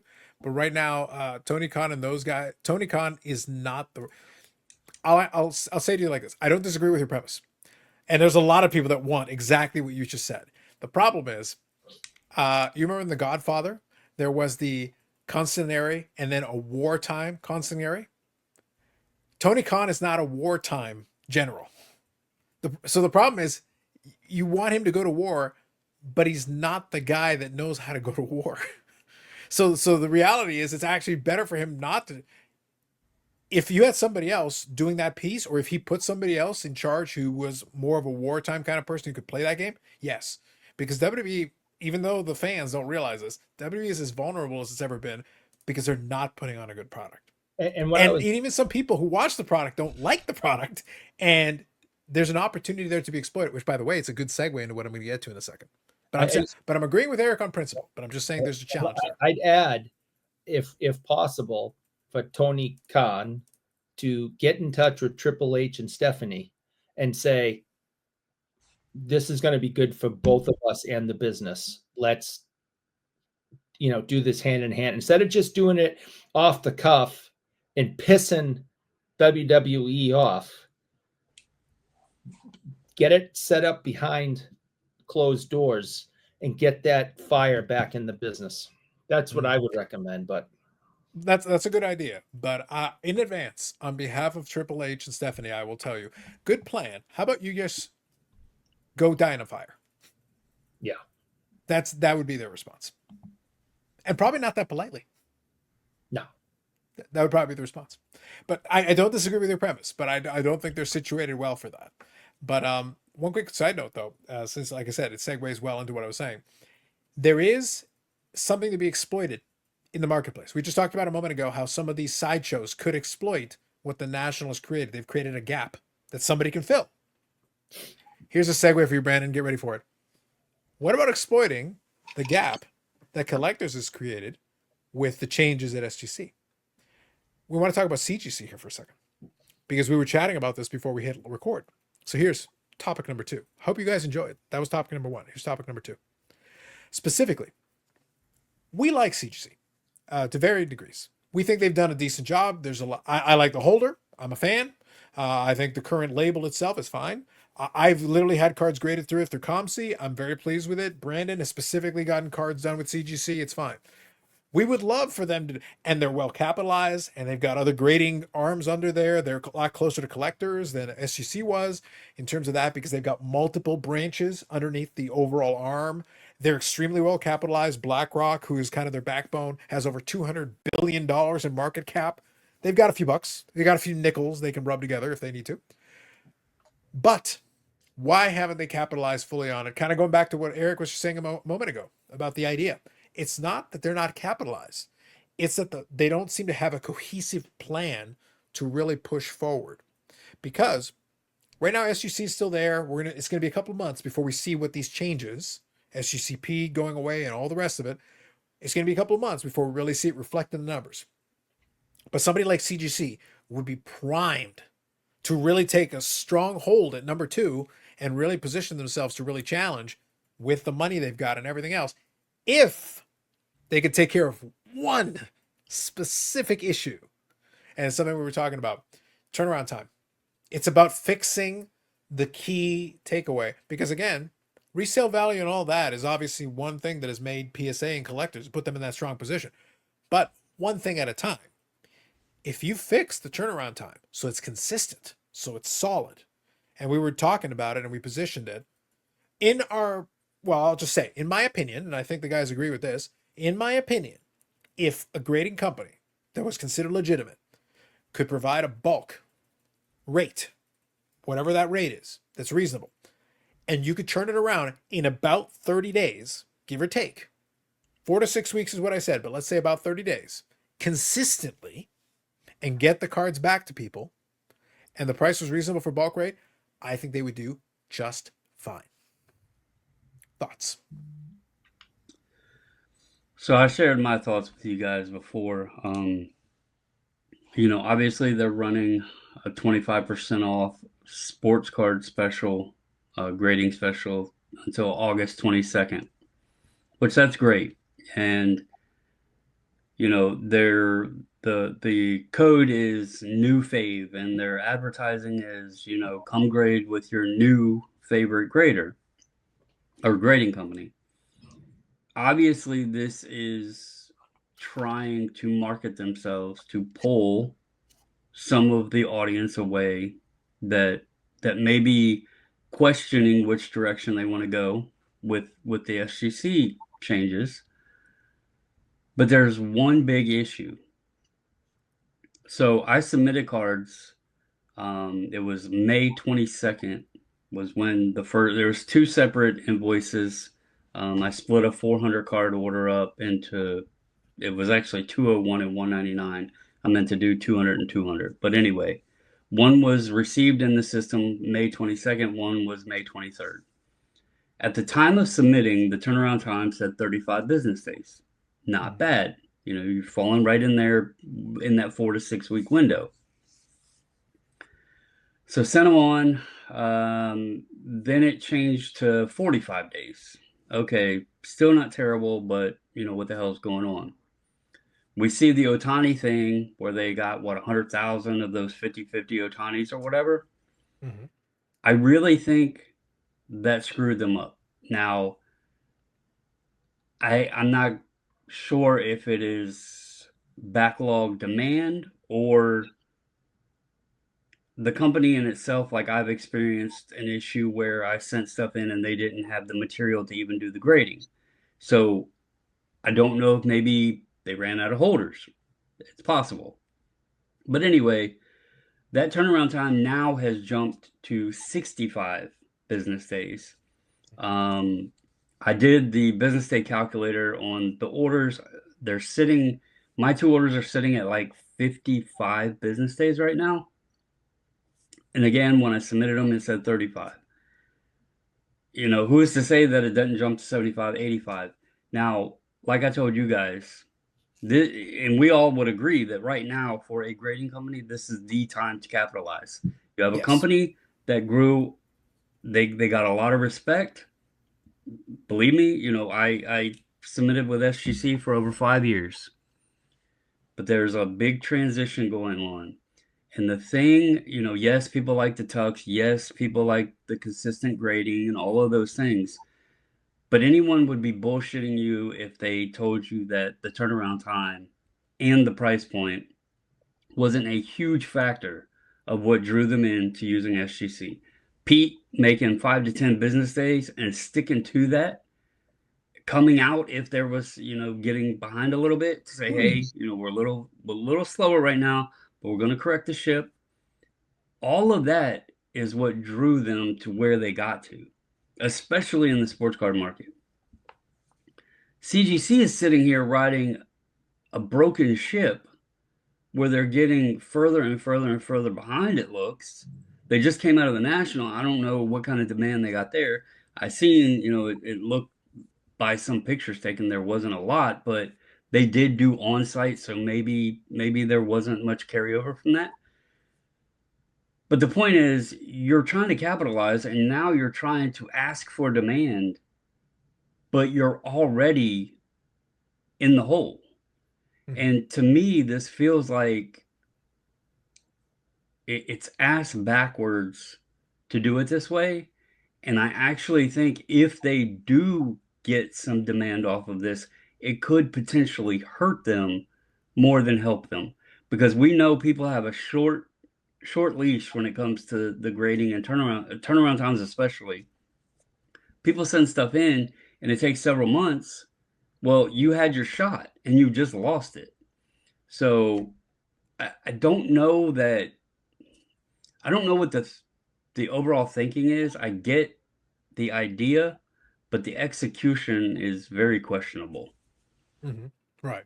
So I want to get your take on this, Eric. So the reason why I wanted to segue off of the last conversation to this one is that it actually plays off of where you just proposed a few minutes ago with AEW trying to do more of a Monday Night War kind of thing. And I didn't disagree with it, just to be clear. That's why I wanted to take a second and talk about it here. I don't disagree with the idea. The problem is, like the CGC situation we're actually talking about right now, yes, this would be the time to seize the moment and seize the situation. The problem is you have to have the plan. You have to have the leadership. You have to have the people who are thinking about CGC right now could solidify its foothold right now in that position if it took care of these fundamental things. The turnaround time is one of the fundamental things. Nobody's sitting there going, oh my God, you guys are ridiculously overpriced. You lower the price, that's awesome, that's great. You do a special, that's awesome, that's great. The holder's on point. A lot of the complaints that people had about the label has been addressed. That's fine. You may not love it, it may not be your favorite, but it's perfectly serviceable. There's nothing wrong with it. The components are in place for you to be in that position. You started off with a couple of the senior graders that used to be over at Beckett. And the one guy, Andy Broom, I think, focused on vintage. That's his background. His background is vintage. So you've got some expertise there. You can handle modern. You can clearly handle TCG. By the way, they're doing well in TCG. TCG, they're doing very well. So you've got the components in place, but they never really took that foothold in sports card. They're the anti-SGC in that way. SGC, go ahead. I was just going to say real quick, they actually have everything that the consumer asks for. They have the Correct. set registry, they have a pop report up, they have a nice holder, they have a nice label, they have grading history, they have everything that we always hear people. The only thing that they don't really have is the resale value. And anytime I've talked to somebody that's submitted, the complaints are the website, the system, like the tech for the submitting and all that, and the tracking, and then the turnaround time. That's the two big takeaways that I always hear people complain about, and they can't seem to fix it. Yeah. So these are two things, Eric, that in theory You should be able to throw money at the problem. In theory, this should be these two things that you should getting personnel and fixing a website. You're telling me I can't hire a guy for this? Like I should be able to cut a check, Eric. These should be solvable problems. And imagine for a moment if you solve those two problems and then had everything else on point. This should be a slam dunk. But again, it doesn't seem like they've got the plan. Ironically, the moment is here. Seize the day. Take advantage of the situation. Like there's a whole contingent of folks that just don't want to grade with PSA under any circumstances. You could be that alternative option. You could be that option. But you have to, but the turnaround time has to be there, Eric. If you do the bulk submission, I should be able to reliably say, that's why I say it, to me, and we were discussing it, to me, the sweet spot is 30 days. If you tell me I can turn it around in about 30 days, within reason, we'll give you a little buffer here and there, whatever, not the end of the world. But if you can tell me that I'll send you something in bulk and you'll get it to me back in about a month, give or take, we're probably going to be okay. So when we first started talking about this subject, a few minutes ago, before you guys gave your takes, I started jotting down some notes of what I think the top three most important things are when it comes to grading. And my first one, I wrote something down and I thought about it and I scribbled it out and I added something new. And I think this is my my top three things about grading. And it just so happens to be the same things you guys said. And I wrote these down before you started talking. So we got the grading resale value, the cost of submissions, and the turnaround time. That's what people care about. Okay. The majority of people who grade their cards care about how much I can resell my cards for if and when I choose, and what company is going to get me the most money. They care about how much they're paying out of pocket to have their cards graded and how quickly they can get their cards back in hand so they can go back up to number one and sell them for the highest resale value. So it's all about those three things. Yes, there are people who collect and only collect that care about, the card company, and I'll never work with PSA, and I only want this because I like the tux, or I like this, or I like, great. Those are going into your, into the box and into your closet, and they're going to stay there for the rest of your life. So yeah, that's great. You pick whatever company you want. I think right now, where we're at, the majority, and the numbers prove this, the number one thing people care about is the resale value. And that is why PSA has the biggest numbers, because PSA will get you the most in return. Now, the thing I crossed out originally was grading consistency. But then I realized when it comes down to it, they don't give a shit about grading consistency. I was going to say that's number 4 at best. People will say the word. They'll say it. Yeah. Oh, no. They'll say that matters.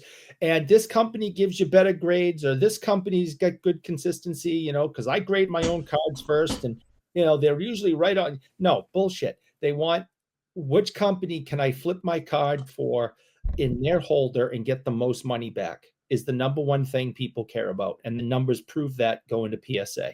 How much it costs out of pocket, people will pay PSA more to a point and pay that PSA tax because they know they're going to get more in the end. But if they're not getting their cards back quick enough, they're leaving money on the table. Perfect example, biggest example in the history that I can think of. During COVID, obviously, everything slowed down. How many people thought they hit the mother effing jackpot with Bol Bol? I made good money off of him. thousands upon thousands of Bol cards went to grading companies. 3 years later, they came back. How much were they worth then? They thought they had a $10,000 card. They got it back. It was $10 because time went by and the bottom dropped out. They sent that card into PSA. This is going to be a $10,000 rookie card. By the time PSA got it back through the pandemic, that thing was $10. So the turnaround time is unbelievably important because especially with the way people prospect nowadays, you got this rookie baseball player. He's doing well in the first quarter of the season. Got to get that card to PSA so you can get it back, flip it, and make that money. Oh, there's it's taking too long to come back. The kid throws his arm out, needs Tommy John, or maybe his career is over. Guess what? Your card's worthless. So there is a window for resellers that is extremely important. Dealers who send in bulk submissions because they're going to shows and selling, or they're filling up their cabinets at shops, that window is vital when they get these new players in all the sports. They got to get them to the PSA, get that PSA markup, and get them on the tables or in the cabinets to sell while that player is hot. If you wait too long when you're prospecting, you got a bowl. Well, there's another avenue to it that also plays in, but it goes along with the turnaround time. If you have a faster turnaround time, you can sustain a lower resale value because you can do more quantity. And people, there's people that have shown examples of that when SGC, was getting stuff back really quickly, because even though the cards were selling less than PSA, you could get back multiple orders before a PSA order. Therefore, yes, the PSA value was higher, but you could turn more volume with the faster turnaround time. Yep. So, you had resale value as number one, but in certain circumstances, the turnaround time can actually play a factor to where people can profit more by getting more volume back, especially with live selling and stuff like that, as big as it is now.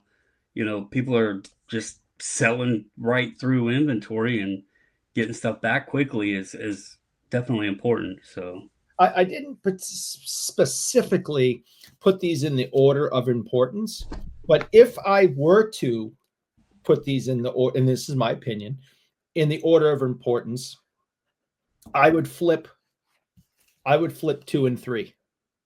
Because I think when it comes to reselling and getting money in your pocket, cost is, out of these 3, cost is the last thing you think about. You're thinking about getting them back fast, reselling, getting them out there, and how much money you're going to make doing this. It's too blurry and I can't see it.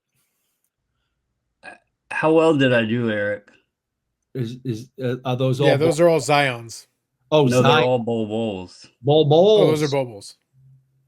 Yeah, there's the date. So for those that weren't around during the period or know what he was talking about, there you go.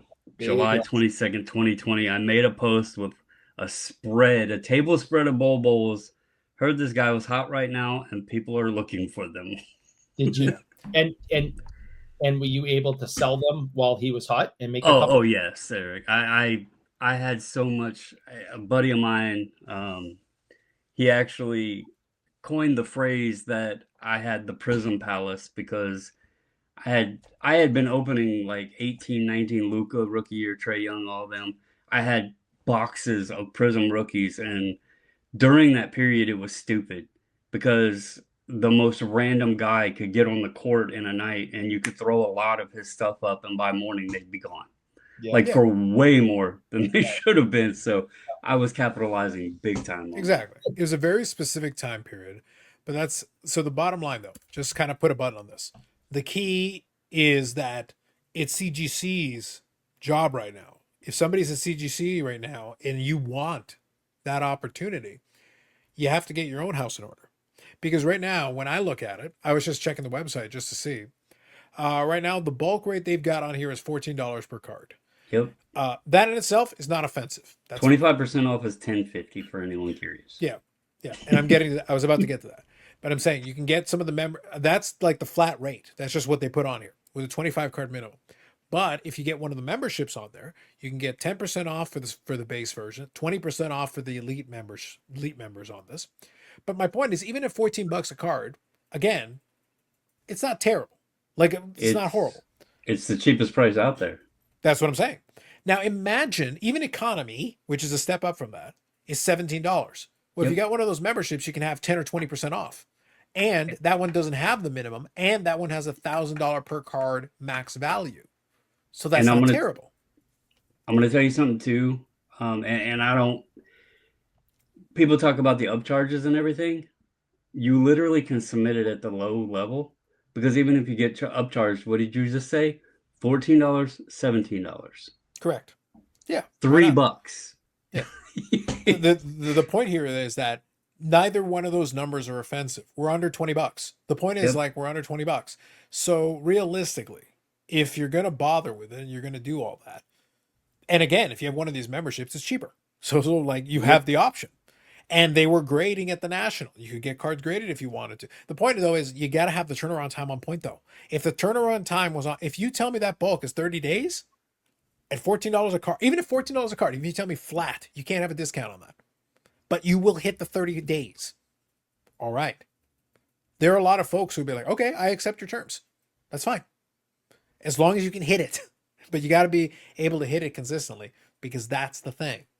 Because that's what's going to motivate the people that are going to send you 2 or 3 or 500 cards or whatever. That's what they're looking for. They're looking for the churn. They need to move those cards. Those cards need to go out there, come back, and they move them, and then they send another batch. Or repackers, whatever. If they want to do that, you want to make that viable, you got it. It's got to be churn, Eric. Churn is the thing. You got to be able to get those cards out, get them back in, do whatever you need to do with them, build yourself a palace of plastic. I don't care what you're going to do, but you got to get it back within a reasonable period of time so that you can do what you need to do and then move on and send your next batch. And if you're doing that, if every month the packages are coming in every 30 days or so, that's probably going to work. And that'll fix the rest of it. You know what that also helps? Because we've seen it, like SGC was not number 2, resale value in 2020. They weren't. But the more volume that gets out on the market, the more quality cards that wind up in the slabs, the more slabs that wind up in dealer showcases, the more accepting dealers are of buying and selling the slabs, it raises the resale value. It just naturally does, because there's more of them on the market. Yes. It's a self-fulfilling prophecy. You want to get the respect, you got to be out on the streets, so to speak. But the only way you can do that is to get the cards back to people so they can be there. Otherwise, the two things are not going to happen. It's a chicken or the egg situation. You got to get the cards back to people so that they can then put them on the showcases, do whatever they need to do. Otherwise, and again, CGC has found a foothold in TCG. It's done well in that portion of it. I know for a fact there are a lot of folks who don't mind having their wrestling cards in CGC holders. When I've had stuff for ComC, I've sent it to CGC, Eric, and the cards look nice in the holder. Yeah, like some of my PMGs and stuff, it look nice. I like them. So I've sold some hockey, the young guns I've sold, and they've done pretty decent. Yeah, there's a niche there. There's an opportunity to capitalize on the niche, but it's on them. They're the ones who got to take advantage of that, because again, Beckett's in quicksand. PSA is PSA. If you are already grading with PSA, you're probably still going to grade with PSA. If you don't want to grade with PSA, then your options are kind of limited right now, because CGC is not capitalizing on that marketplace. And they got to make those changes and adjustments if you want to do that. Otherwise, no, y'all can just hang around. You'll be number 2 technically, but like not a strong number 2. If you want to be the strong number 2, like the legitimate competition to it, then you have to make that adjustment. Correct. You got to make that adjustment. So some thoughts on that.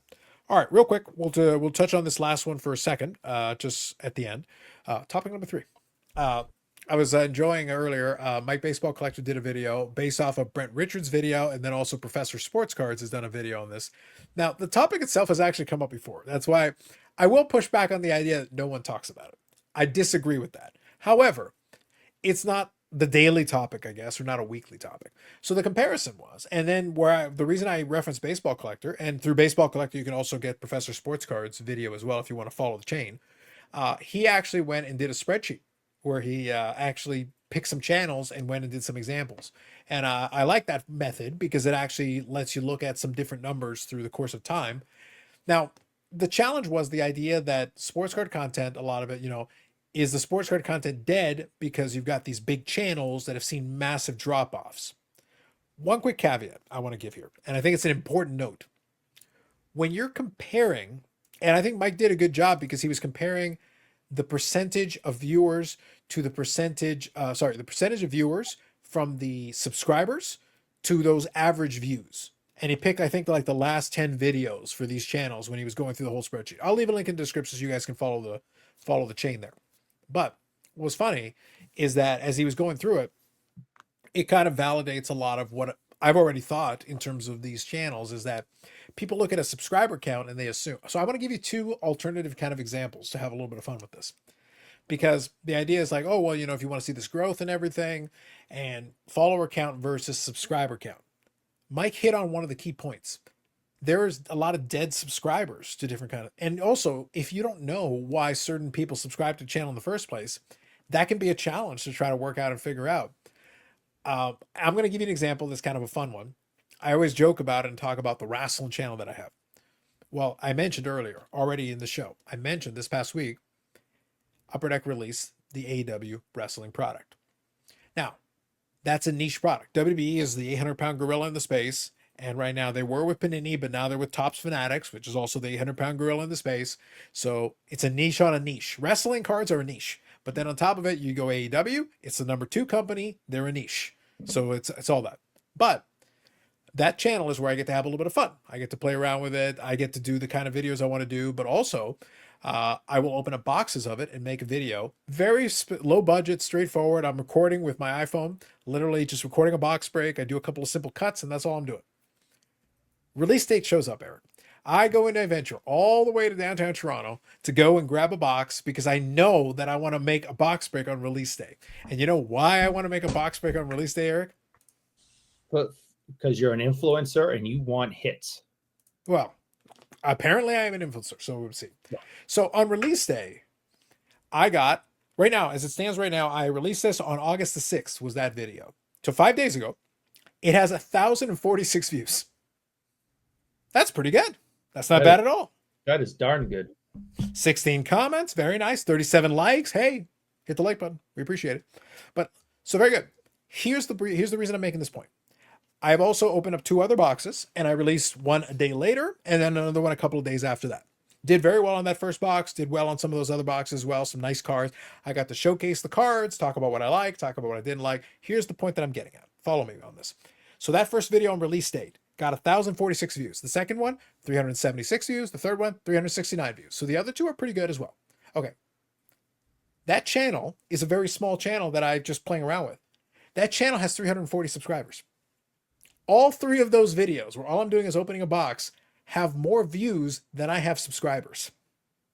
The first one has almost a 3-to-1 ratio of views to subscribers. Because it was on release day, because it was one of the first videos that got out there on release day of this brand new product that people were curious about. They wanted to see it for themselves. So a channel that has 300 subscribers was able to get over 1,000 views in less than a week, literally 5 days. Now, that's going to drop off as we keep going. If I do a box break of the exact same thing 5 weeks from now, it'll draw flies. It's a timing thing. It's a topic. It's the timing. It's all those components put together. That's how it comes out. Why am I mentioning this? Mike did a comparison of different of the last several videos based on subscriber counts and all that. And by the way, I don't think his methodology, I think his methodology was fine. I had no disagreement with it. The point though, is that it's tricky to make a comparison on raw view numbers without doing a little bit of a dig below the surface to go, but why is it people were viewing it? When he was comparing, so Mike was doing this comparison. Professor Sports Cards was doing a different comparison, and he was taking some of the biggest guys, you know, the market movers, Jeff Wilson. He was taking Card Collector 2 and all these ones. And what he was doing was picking some of their biggest viewed videos, one of their most popular videos of all time. And okay, those videos were 4 years ago, 3 years ago, 5 years ago, whatever, during the pandemic period. So a lot of people will immediately say, well, during the pandemic period, views and attention and all that was up. People were at home and all that.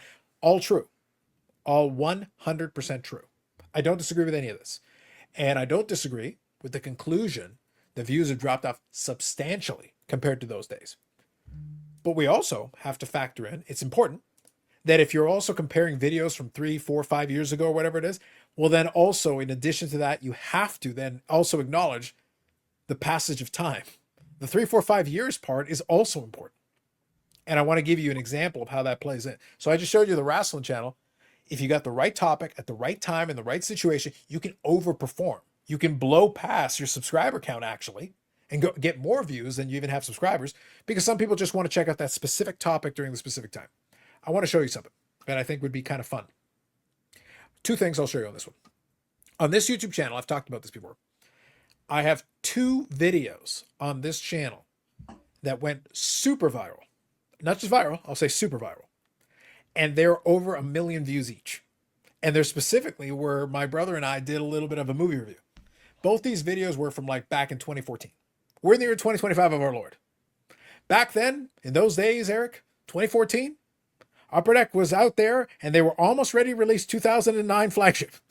Yeah. Wait, no, that's not how it went back then. Never mind. Sorry. My bad. Never mind. Back then, they actually were releasing on time. But the point is that, so 2014, very different version of YouTube. So let me quickly show you something. I want to show you something kind of fun because I figure actual numbers would be helpful here. I want to show this to you. Okay, so here it is. The Marine with John Cena, former WWE World Champion, but in his last hurrah in WWE here. Okay, this is in the last 28 days. This video was 14 years ago. I don't do movie reviews on this channel anymore, Eric. I haven't done movie reviews in years. I have 2,500 views. 2,515 views in the last 28 days for a video from 2014. That's crazy. And I didn't pick up subscribers for this. It's not even a good movie. It's not like it did, Gone with the Wind or something. I mean, it's freaking The Marine. It's what the people want, Eric. It's what the people want. Here's my point. So this video, and I'll show you here in a second. I'm going to show you something. So that's the last 28 days. I wanted to show that to you first. Let me show you something else. Here's since I uploaded the entire lifetime of this video. This video, as I'm recording this screen share right now, has 1,758,955 views. 1.75, almost 1.76 million views. But, I know it's really tiny, but I need you to pay attention to this. Do you notice that right here, this is showing lifetime. This is from since 2014. Do you notice there's these gigantic spikes here, and then there's another gigantic spike here, and then there's this area, this zone right here, kind of in the middle of that image? Yeah. It means back in the day when this first came out, it got views. It did a little bit here and there. I'm just showing you 255 views in a day. This is back in 2014, a couple hundred views. That's pretty good. 455 views, June 2015. Yep. Look, 631 views, July 20. These are individual days. These are days. This isn't weeks. This isn't month. Look, 500 views, 600 views, 500 views. That's awesome. That's doing great. It sure is. But Eric, it's nothing compared to all the way over here. When I go all the way to this end, 13,637 views on December 14th, 2019. That is 5 years after the thing came out. I got 13,000 views in a day. And the pandemic hadn't even started yet. Yes. So here's my point that I'm getting. What the hell is going on that day?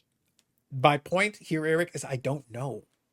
The key here is, so the reason I'm bringing this up, Brandon, is I'm actually using an example of an old video. If you use the same analysis that was being used there, wait a minute. So we got 1.7 million views back then. And now, you do this podcast and to get like 200 or 300 views. Oh, it dropped off so much. But they're 2 completely different genres. They're 2 completely different topics. Now, even if they were not 2 completely different topics, which they are, but even if they weren't, you have to go deeper. You have to go below the numbers. Because even Eric, if I tell you the 1.7 million, If I had done the first 5 years of it, it'd actually be a lower number because you don't have these gigantic, there's a gigantic spike here. By the way, all the way over here, this is actually 2022, 2021.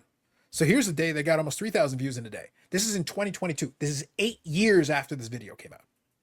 Well, something else that shows right there on that screen, since it was being compared to, that one video has a third of your subscribers. Yes, that's what I'm saying. I mean, And by the way, some of those folks have dropped off, and other folks have come by, and other folks have dropped off, and all the folks have come by. That's why I take everything with a grain of salt, unless you look at it in its totality. You're only seeing part of the picture. You're only seeing a fraction of the image, and that's why I wanted to show you that, as funny as it is, when I started off with the last 28 days, Eric, I got 5 subscribers this month from that video from 11 years ago. Wow. And they hit the like button, Eric, so you should be thanking them. That's right. I mean, it doesn't even make any sense. You don't do anything anymore. Why would they subscribe to card content if they like movie reviews? Because a lot of people don't pay that close. That's why I say you're trying to assign. So here's my greater point. Okay, just so I'm showing this so you understand. I'm showing a very specific example just so you can see for yourself that I thought it would be interesting. I thought showing you that graph and the way it went, the waves, the ups and downs and everything, I thought would be interesting to make a point. If you're looking at videos from years ago, Brandon, it could have had multiple lives to get to the result. So when I'm comparing a video from 2 or 3 or 4 years ago, even if it's the same genre, by the way, even just to be fair, same genre, staying inside of the same genre. But I'm comparing a video from 2, 3, 4 years ago. Unless I can see the full chart, I have no idea how it arrived at the number of views that it did. If it's a more evergreen video, it might have multiple waves that actually get it to and then you're comparing it to a video from 3 weeks ago. That's not a fair comp. Like, I agree with you that there are less views in the current one and probably a lot less views.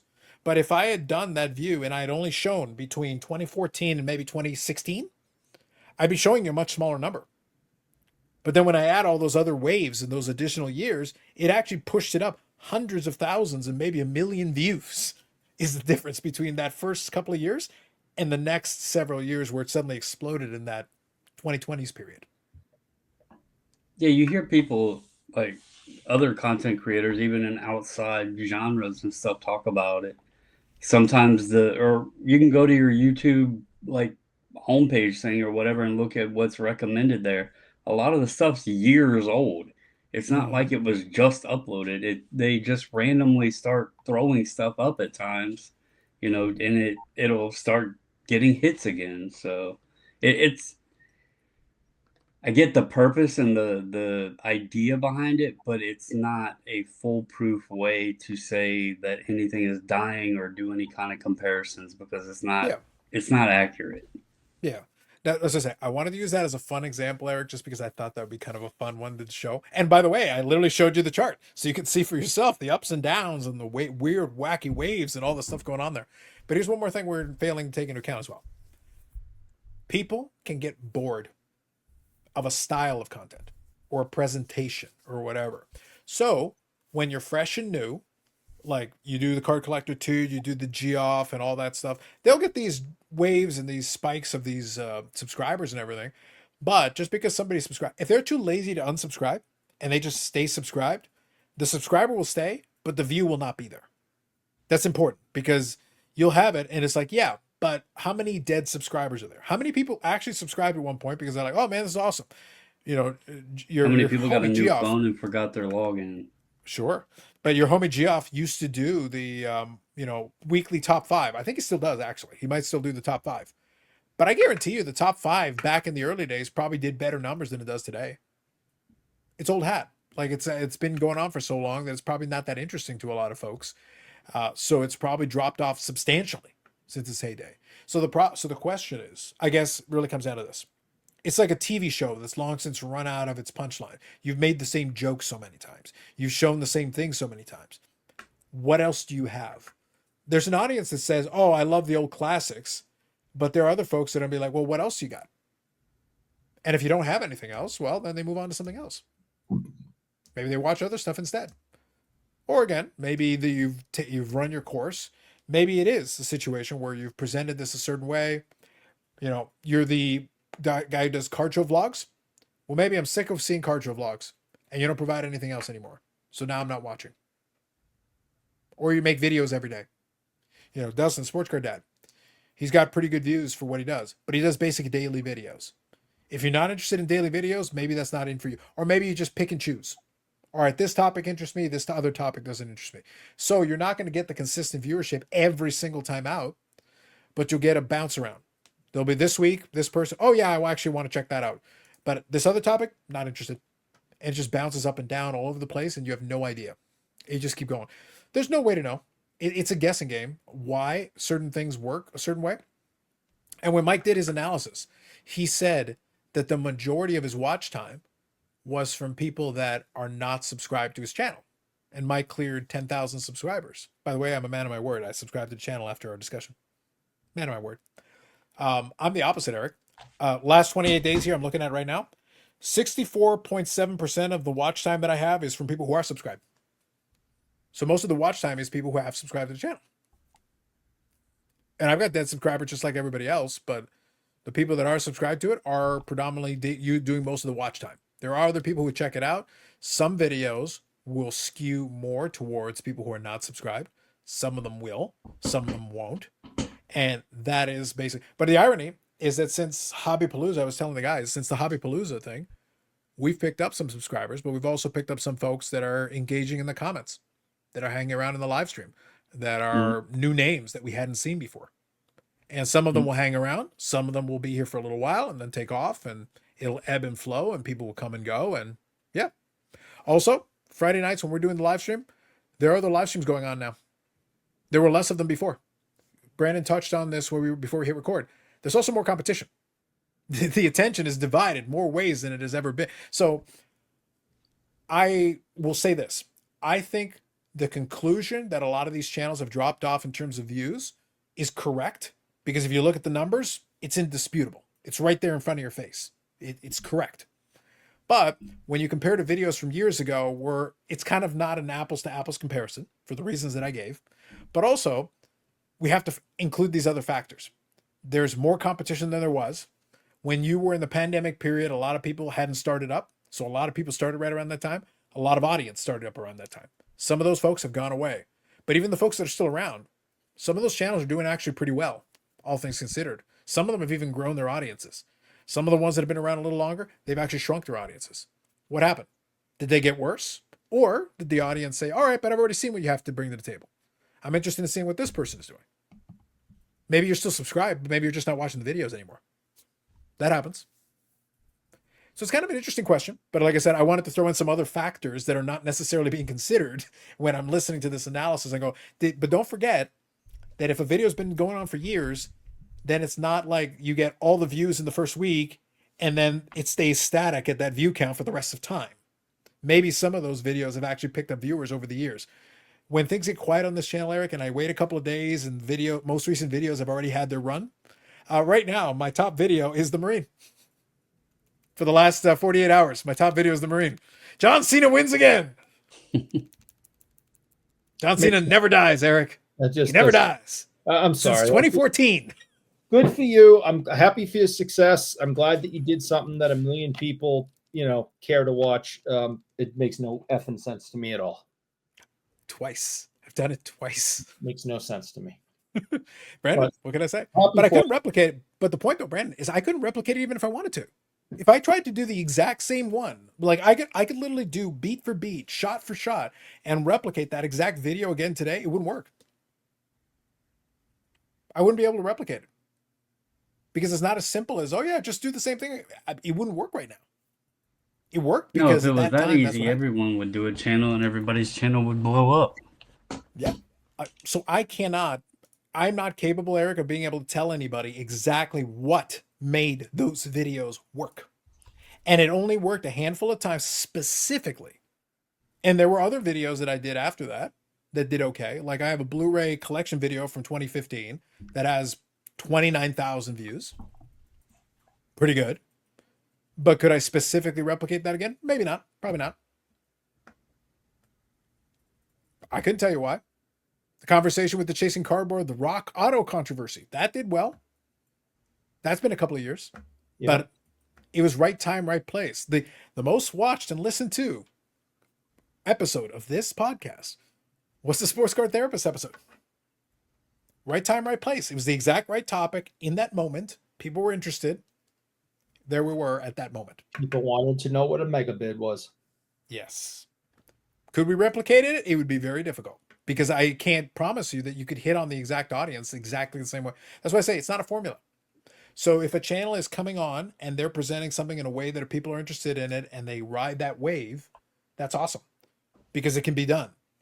But then the question is, if enough time goes by, if the audience is keyed in and interested in what you're doing and the way you're presenting it, I think you'll do just fine. I think you'll be awesome. But some audience will get bored. Again, even if you do everything perfect, some audience will get bored and they'll drop off just naturally. So I say, to me, I think it's a combination of the audience getting bored because even Card Collected 2, Geoff and all those, they've been doing the same shtick in a lot of the same ways for so long. Some of the audience is not interested anymore because they're not interested in the personalities involved. Some of it is that they've been doing the same stuff for so long. I think they've lost interest. They may not necessarily unsubscribe. They may stay subscribed, but they may not be engaged in the current stuff they're doing, even if they're still watching videos in and around YouTube. Or they may just be watching cat videos. That might be the answer. Damn cat videos. It's all cat videos all the time. Yes. So that was a lot of me going into some analytics just to show you guys some stuff. I thought it'd be interesting to show real numbers. I thought that would be helpful. Just something to throw out there just for your purposes. I don't know. Any thoughts from you guys as we wind her down on this one?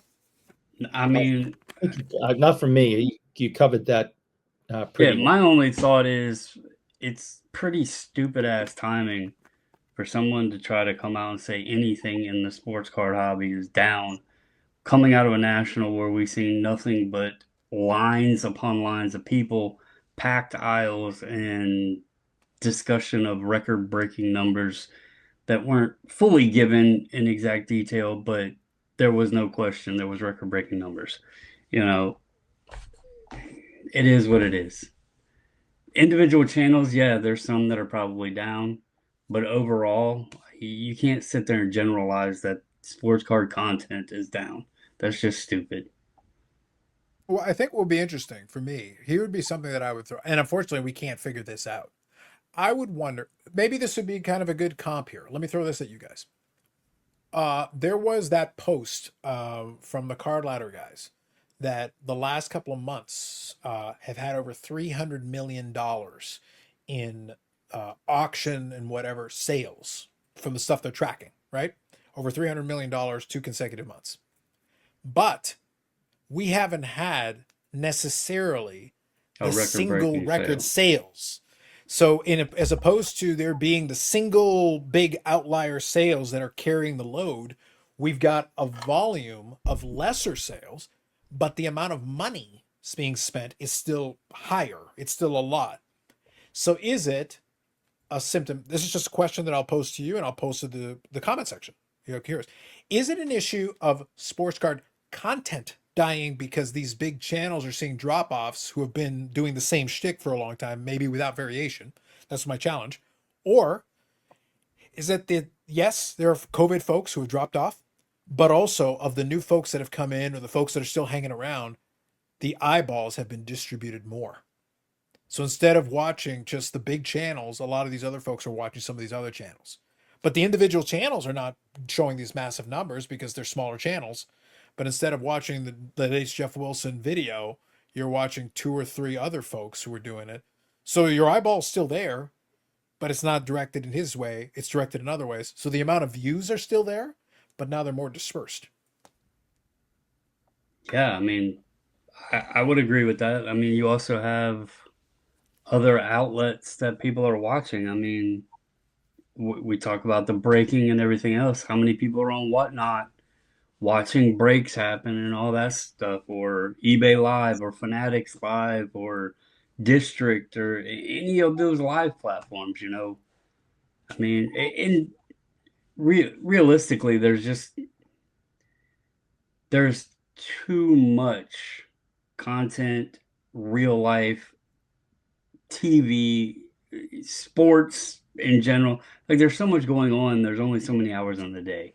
So, I don't know. This topic itself is like, uh, who the hell cares, right? Like the hobby's booming. If the content is dropped a little bit, who cares? It's still obviously doing pretty good.